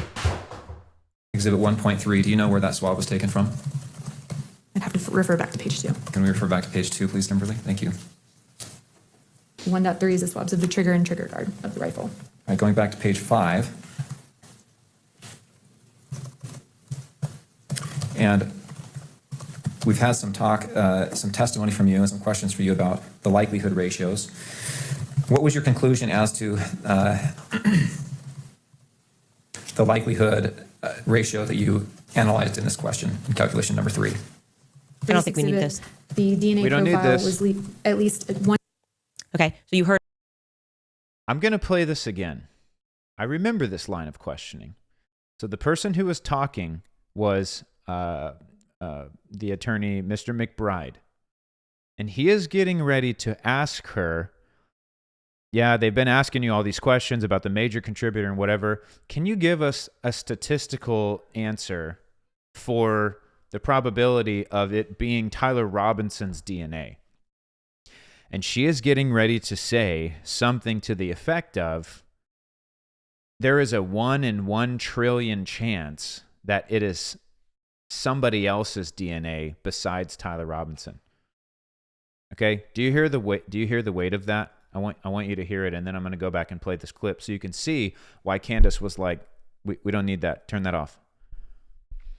She was getting ready to say, yeah, there was degradation for sure. There's always degradation. We account for that. He's still a major contributor. And by the way, there is a 1 in a trillion chance that it is somebody else's DNA besides Tyler Robinson. What does that even mean? That's a huge number.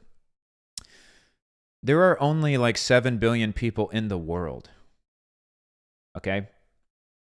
So it is, what is that? 100 times that would be 700 billion. It's more than 100 times the amount of people in the whole world. And she says, statistically, that number is greater than 1 in a trillion chances that it's anybody else's DNA besides Tyler Robinson. What does she mean? This is Tyler Robinson's DNA. And you know where it is? I have it written down. His DNA was found in all of these locations. On the Dremel, okay, on the rifle, on the stock, on the grip, on the bolt, on the butt plate, on the trigger and the trigger guard, on the fore end of the rifle, on the scope, on the spent shell casing that came out of the rifle after the shooting occurred. The round stays in there because it's a bolt action rifle. You have to charge it in order to put a new round in. It will eject the old one. When they found it, it had a fired round in it. It had the casing still in it. When they ejected it, they took the DNA of that. It had Tyler Robinson's DNA.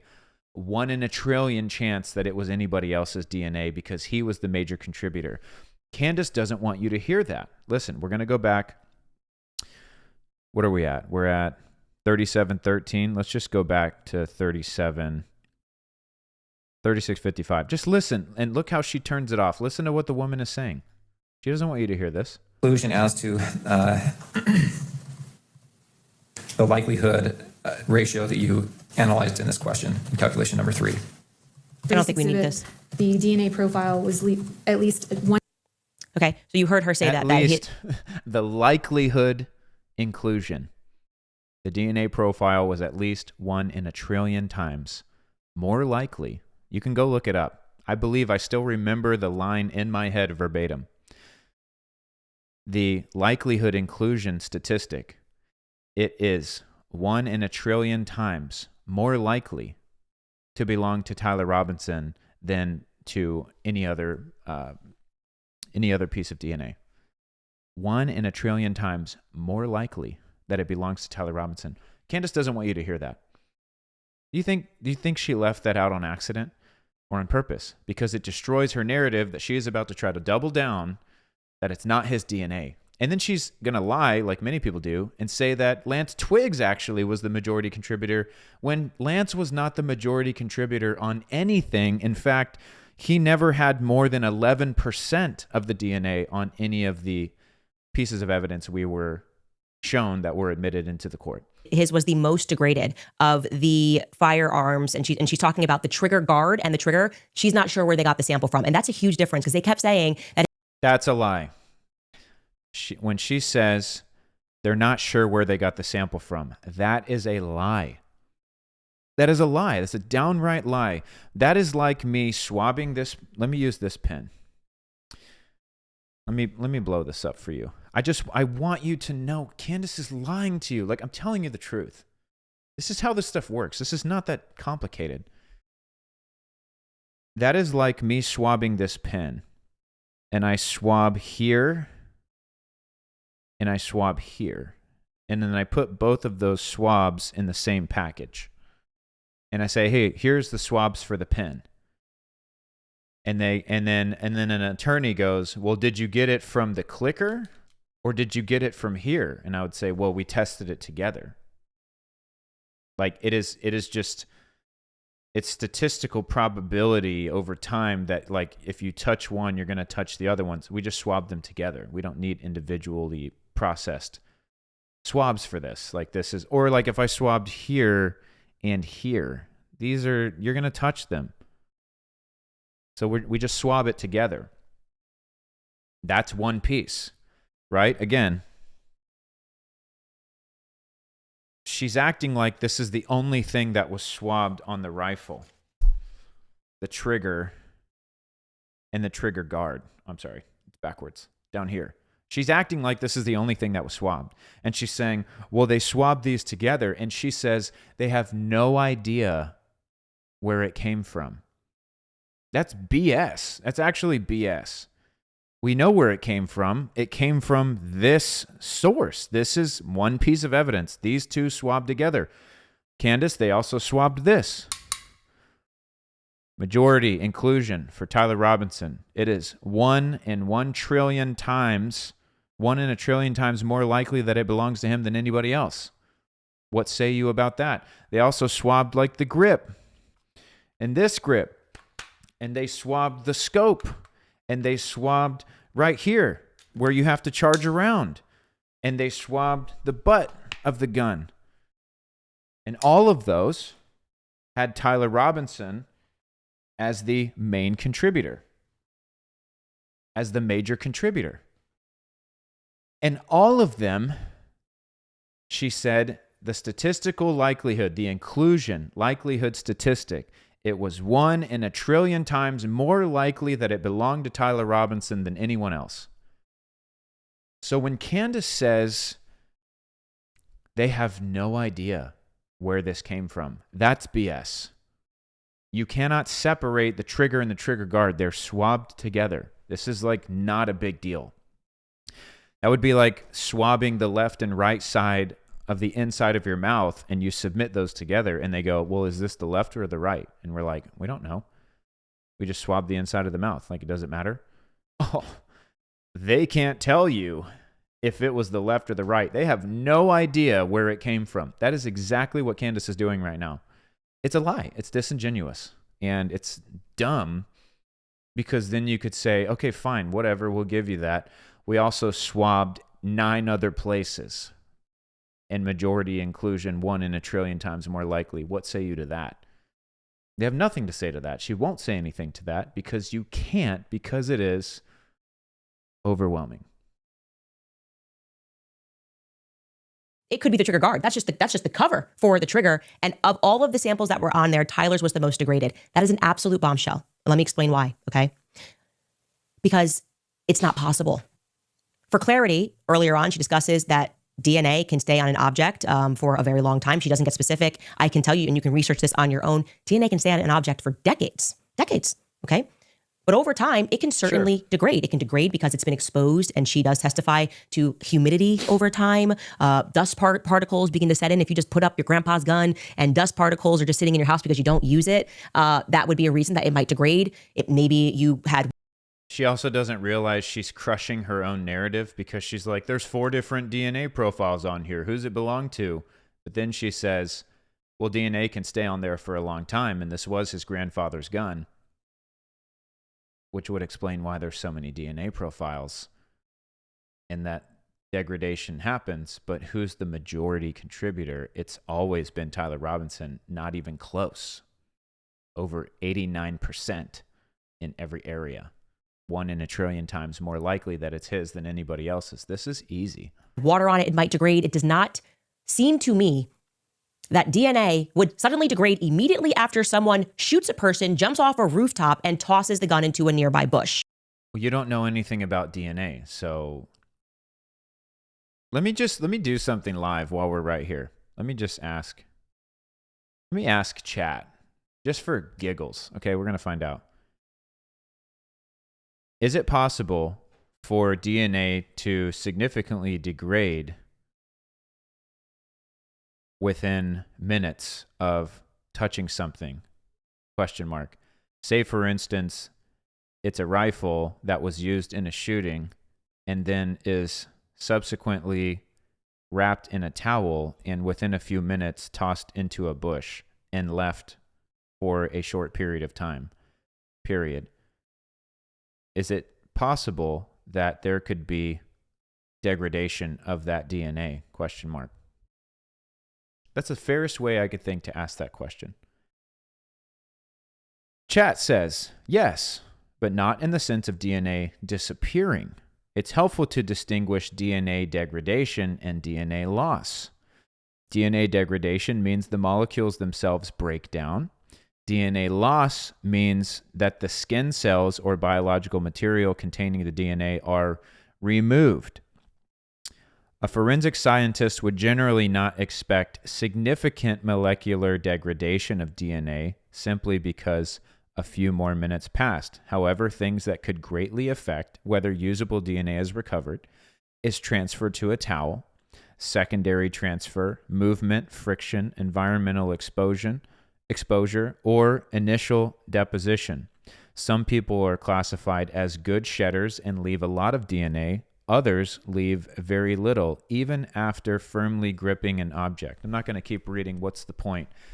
Candace goes off of theories and vibes and what seems right to her, and she does not go off of science and facts.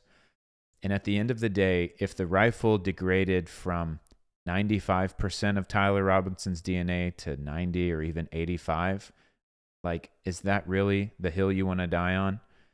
hey, Tyler didn't do it because his DNA is only 85% of the mixture on the rifle he was seen using to shoot Charlie Kirk. We really would like that number to be higher. You know, like it just doesn't make any sense. It's not something worth arguing. And notably, the defense did not argue this because it's a nothing burger. And anybody who knows anything knows this. But the housewives and the single women who just switched over from Love Island are going to run this down and clip it up as if it's the biggest bombshell piece of information that's come out all week. And it's not. Okay, this registers to me as more evidence that Lance Twiggs simply took Tyler Robinson's family heirloom of a gun and helped the feds set him up as a patsy. There is no reason why Lance Twiggs's prints are less degraded than Tyler Robinson's prints on this gun if Tyler Robinson is the shooter. It is a Lance Twiggs's DNA makes up a minuscule part of the DNA on any of these items. He does. So how did he set him up then? How did he get 90% of Tyler Robinson's DNA on all of these locations of the rifle? This doesn't even make any sense whatsoever. She is building a case off of degradation. So just to be clear, guys, she's not building a case off of Tyler Robinson's DNA is not on the rifle.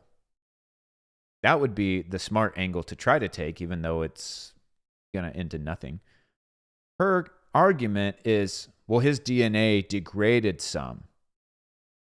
Who cares? It's still there. Like, it's still there. That would be like going and touching a window and you can see, or a car or something, and you can see your handprint. And then, like, it's kind of going to disappear a little bit. You know, this is a loose comparison. You're not going to say, well, you didn't even touch the window because, look, most of your palm print has disappeared by now. No, I still did it, and my palm print is still there. It's just not quite as present as it was previously. But make no mistake, I have the majority of the DNA right there. That's my palm print. Like, that's what we're looking at here. But she thinks because it degraded some, well, you know, this is the bombshell. It's not.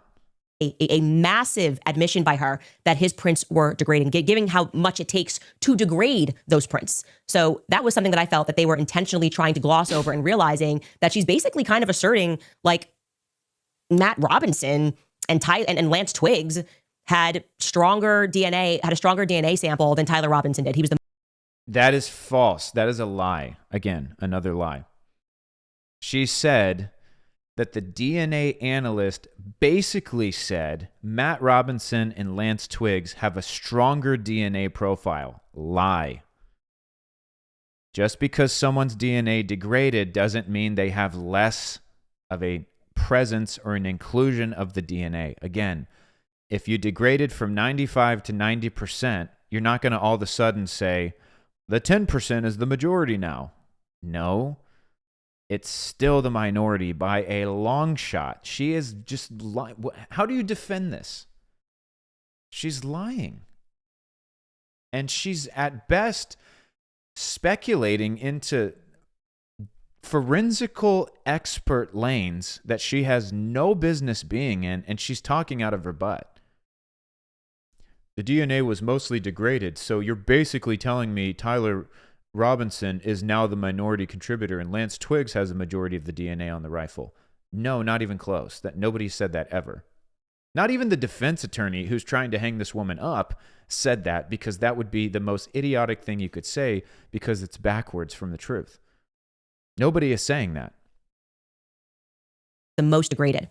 And then, of course, when you couple this with the day earlier, the ATFs, every time the ATF spoke, it was devastating for the prosecution. The ATF ballistics expert was a woman named Samantha Carner. She spoke on day 4, and she similarly gave testimony that was very in the weeds and scientific. And whenever they do that, I just start researching the numbers they're saying, because I know that there's a point being made. And Tyler Robinson's defense did a very good job of asking her to read her report of the diameter range for the bullet jacket fragment. By the way, it was weird off the bat that they said they took 7 fragments from Charlie's body. She testifies that she only received 4 of them in an envelope, in a manila envelope. So 3 disappeared.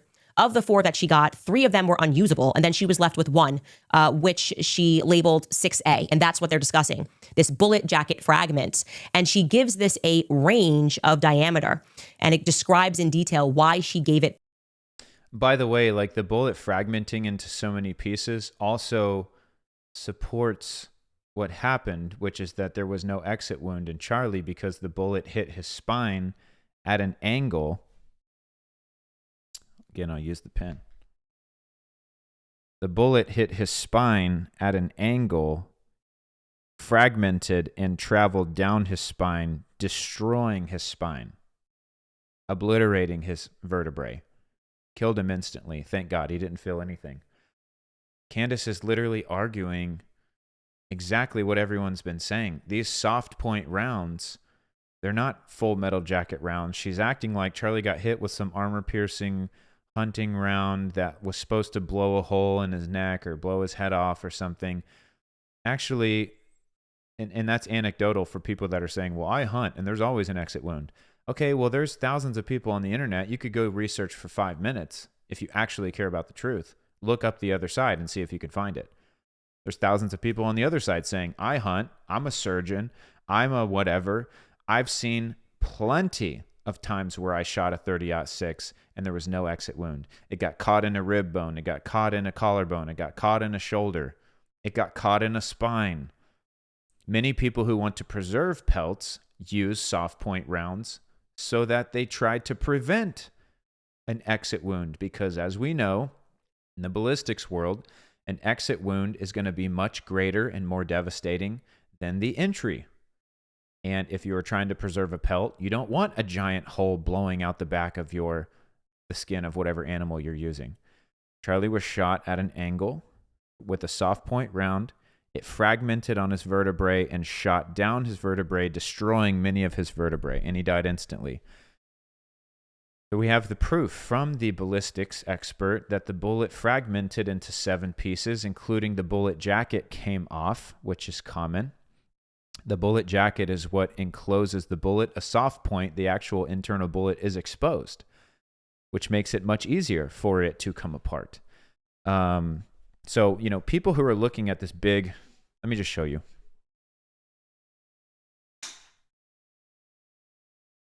Okay, so let me flip over to this. This is a 5.56 round from my rifle. Okay. This is the whole thing.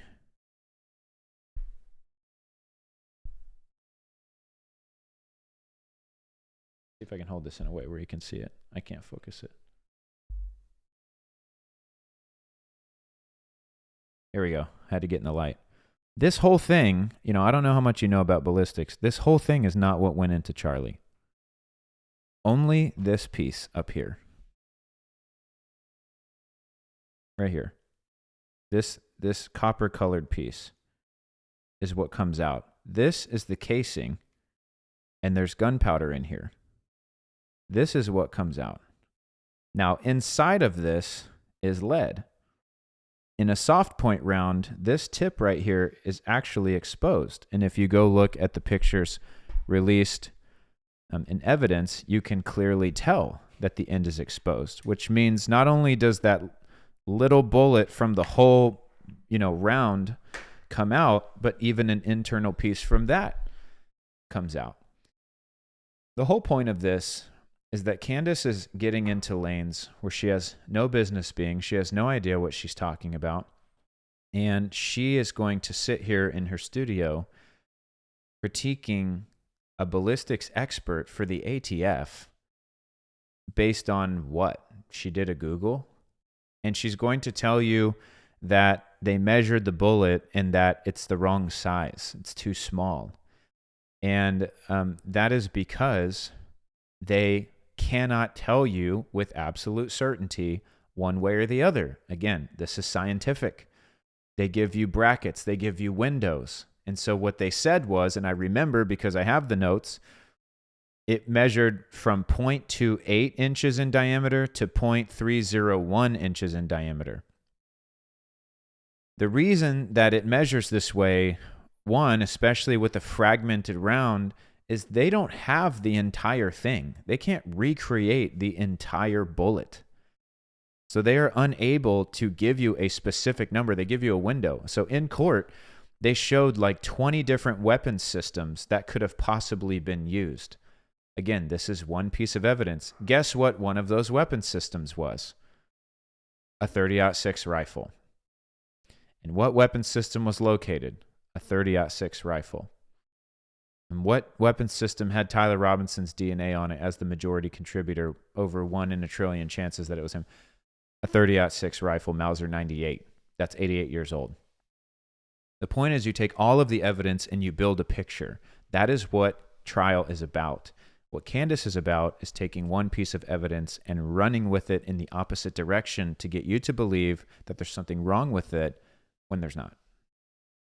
That range, and how confident she was that you were looking for a bullet that would be in this range of a diameter. Take a listen to this testimony and the range that she gives. The range of the diameter for the 6A bullet jacket fragment was 0.286 to 0.301 inches. The reason why that matters is because it's too small for Tyler's 30-06. That's why he was going through great lengths to get her saying that on record. No, it's not. The bullet was fragmented and everybody knows it. So we're acting like she had an entire bullet to work with, and she didn't.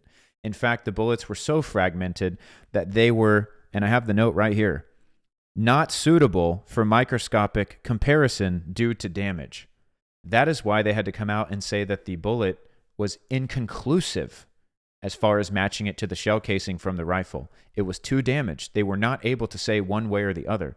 So, of course, they are not going to be able to rebuild the entire bullet and give the exact diameter. They give you a window, a range. And if you would do any research, Candace, you would see that this is standard practice and that they give brackets and ranges and windows. And this bullet falls well into the range of the type of weapon system that could be used. Again, I was in court. I saw on the monitor like 20 different types of weapons that could have been used, and the 30-06 was one of them because that is the one that was used.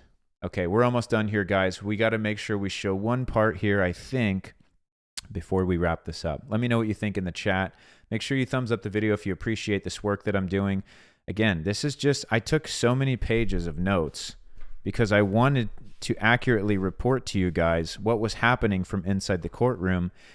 And I wanted to see how Candace would respond to this. And unfortunately, she responded how I thought she would, which is with lies and manipulation. Because a 30-06 would begin at 0.308. And then it goes upward. The cartridge diameter goes upward to 0.471. So she's... And by the way, Candace's big revelation here is that the bullet was off by 0.007 inches. Thus, it could not be the bullet. Again, she doesn't reference the fact that it is a fragment and that they do not have an entire bullet to work with, which is why it was inconclusive in the first place. She doesn't want to mention that because that would put a hole in this part of her theory as well. He's basically admitting it's not Tyler Robinson's gun. I can't believe, I don't know if I heard that right. Let's go back. Because she draws a conclusion from the woman giving a window, which is scientifically responsible, to saying that it's not Tyler Robinson's gun. That's a lie, actually, because Tyler Robinson's gun was listed as one of the possible weapon systems used for this shooting. That is in the ATF report. So, Candace, either you're lying or you are misinformed. Either way, you should not be talking. 0.308. And then it goes upward. The cartridge diameter goes upward to 0.471. So she's basically admitting it's not Tyler Robinson's gun. I would love to see this go on. No, she's not. I would love to see this go further because, well, if people are going to be able to see the full extent of this trial, you are going to really appreciate the psychological campaign further that is being employed right now. The audacity of these influencers. The audacity of these influencers. Who is making 6 figures per episode, over 100 episodes, conveniently 1 hour per night with very catchy thumbnails and titles, not to, be left out that she's got to make time for her sponsors in there. Who is running the PSYOP? Remember, the left loves to tell you everything that the right is doing and why it's bad. Meanwhile, they're doing it. The right is guilty of putting their political opponents in jail and weaponizing the Department of... That's what Biden did. The right is doing this. The right's doing that. That's what they're doing. Candace is now out here saying, you got to be careful. These people are doing a psyop because they're driven by money. We're almost done. It's just the irony is like unreal what's coming up here. Turn now to exhibit 12.4. Okay. 12.4 again is the original compilation footage. It's the footage of Tyler Robinson or Timothy Chalamet. Okay, we already covered in the a vehicle, footage. and his movements throughout the day are included in the videos also. But it's been zoomed in. So great work from this ex-user at CanCon for catching that. 7 seconds on Court TV's day 2 of the trial. Okay, so just to be clear what she's showing here, I already covered this exhibit and I told you at length what it includes and what it doesn't include. Do you see the little screen like right in the middle? That's what she's running off of, is a portion of a tiny computer monitor, because this was not permitted to be shown to the public. So some ex-user pulled a live stream that had a piece of the screen, and she is going to use this to make her case about that piece of evidence. I just think that's wild. But I already covered that piece of evidence, so we don't need to hit it again. Let's fast forward. We're almost done here. There's one more thing she's going to say that I want to get to. Shameless and grotesque and dishonest, and the amount of money being spent on this for these emotional assets to come out and wax poetic and then not realize they made a mistake, and now they're all kind of backtracking, being like, oh no, it doesn't actually show him get shot, but it shows him getting into the prone position, and oh, they didn't realize that they had no idea when they all started making these videos to cover up the minutia of the DNA evidence. They were talking about the DNA evidence. Don't pay attention to that. Pay attention to the video that we're telling you was exclusively shown to us, which is, it's crazy, but it was so clear at the very end of day 5. They showed the influencers. 4K HD, perfectly clear. No, they didn't, and I already covered this, so she's just going to keep running with that. So you guys understand, is because it's proven effective in the past. It used to work. How many of you guys watching this right now did actually lock down at home and believe that you were going to die from COVID? Wear a mask. 6 feet social distancing. The evidence is overwhelming against Tyler Robinson. They have shown. Okay, couldn't I do the same thing? Israel killed Tyler Robinson. Israel killed Charlie Kirk. Israel, Ben Shapiro killed Charlie Kirk. The military killed Charlie Kirk. Benjamin Netanyahu killed Charlie Kirk. President Trump is complicit in killing Charlie Kirk. Mikey McCoy and Graham Allen and Frank Turek are complicit in killing Charlie Kirk. Erica needs to be investigated. The mic exploded. The mic exploded. The mic exploded. Say it with me, guys. Go Max. The mic exploded. Like, you really want to sit here and act like you're not doing the exact same thing? This is what I'm talking about. It's hypocritical. Of course, people would come out of a courtroom echoing what happened in the courtroom. That is not unbelievable. What's unbelievable is Candace sitting here acting like she hasn't been pushing one of the country's biggest psyops in the history of our nation, when the evidence spits in the face of everything that she's brought up. So look, if you're going to accuse the right or TPUSA or whatever of a campaign, at least recognize your own campaign, right? You have people in the chat saying "Go Max" over and over and over and over and over and over again. You want to act like you don't have a campaign going on? Like, come on, dude, be genuine. Right? Over the course of many decades, that these sorts of psychological operations work. If you repeat something enough times, it can become true for some people, even if it defies common sense.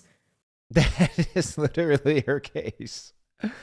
If you say it's an exploding mic enough, if you say a 30-06 will always have an exit wound enough, if you say that Israel killed Charlie enough, if you say that Erica is weird and sketchy enough, people will start to believe it. Candace, do you see that you are operating on a double standard? Be genuine. Like I said, I was willing to concede points. Like, I've been investigating. It's possible we got something. Nothing that they presented. In fact, the contrary was presented. It's not minute when they're talking about the DNA. It's not minute when the ATF is saying that the most degraded sample was Tyler Robinson's on not the trigger, or not clear if it's the trigger or the trigger cover. That's not minute. That is a crucial detail in which somebody's going to have to explain. Somebody's going to have to explain. Okay, and I just want to be clear. One, it's the trigger guard, Candace, not the trigger cover. 2, the trigger guard and trigger itself were swapped together, and both of them included Tyler Robinson's DNA. So, like, where is she going with this? She says they don't know where they got it from, and it had multiple contributors. They were swapped together. Yes, you're right. They had 4 contributors. Tyler Robinson was the major contributor, overwhelmingly. even though his DNA had degraded, he was still a major contributor, which just tells you how much DNA he left on there. And finally, the likelihood inclusion statistic was that it was 1 in 1 trillion times more likely that it belonged to Tyler Robinson than anyone else. So, like, what point are you making by saying you don't know if it came from the trigger or the trigger guard? Because it was also on the scope, the bolt, the charging handle, the underbarrel, the foregrip, the butt. I could keep going. Explain why Lance Twiggs is not being considered a suspect. He's not being considered a suspect, at least as we know of right now, because there would be crossover DNA on many things considering they're roommates and lovers. I mean, my wife's DNA could be on this shirt and she's never worn it, but because I sleep in the same bed, because we kiss, because we hug, because I touch various things that she's touched, it's very possible you will find her DNA on this, probably my kid's DNA on this. Would she be considered a suspect because her DNA could be on a shirt that I'm wearing if I did something illegal? No, you don't just look at only the DNA. The DNA helps you understand as you paint the whole picture, which all of the evidence does, which Candace wants to overlook. And if you notice, she did not focus on the exploding mic at all. She threw it in one time and said Charlie was killed by an exploding mic. She did not give any evidence to support her theory or to even debunk the theory that it wasn't a 30-06, other than her willful, malicious twisting of the evidence or her pure ignorance. Either way, she does not belong commenting on any of this. This is not journalism. This is pathetic. When his DNA is on everything, more of his DNA than Tyler's on the gun. That requires a... That is fake. That is a lie. We'll play it again. She said that Lance Twiggs' DNA was more present on the gun than Tyler Robinson. Let's play that again. I want you to hear it for yourself because that is a lie. Nobody said that ever. When his DNA is on everything, more of his DNA than Tyler's on the gun. That requires a logical explanation, not a unit of influencers that are taking money trying to convince us of the opposite. Nope. Tyler Robinson was the major contributor on every piece of evidence that they brought up, overwhelmingly. This, ladies and gentlemen, is a war for your mind. I think you understand that. And they put me on trial in a variety of ways. And I don't actually care because I'm built for this. I am not going to watch. Here we go. This is how we're going to end this video. Thanks for sticking with me for 2 hours. This sums it all up right here.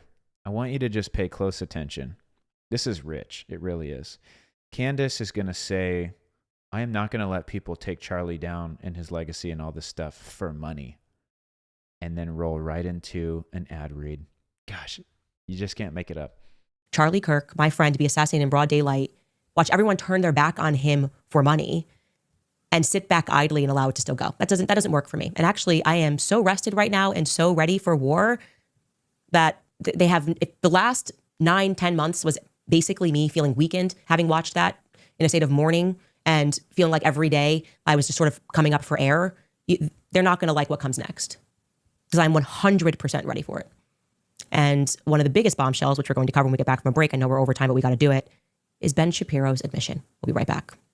All right, you guys. So I recently went on a trip to Russia and it completely shattered my preconceptions because I was always told Russia was some miserable cultural backwater. And the first ad is her talking about how awesome Russia is and pushing investing in gold and silver.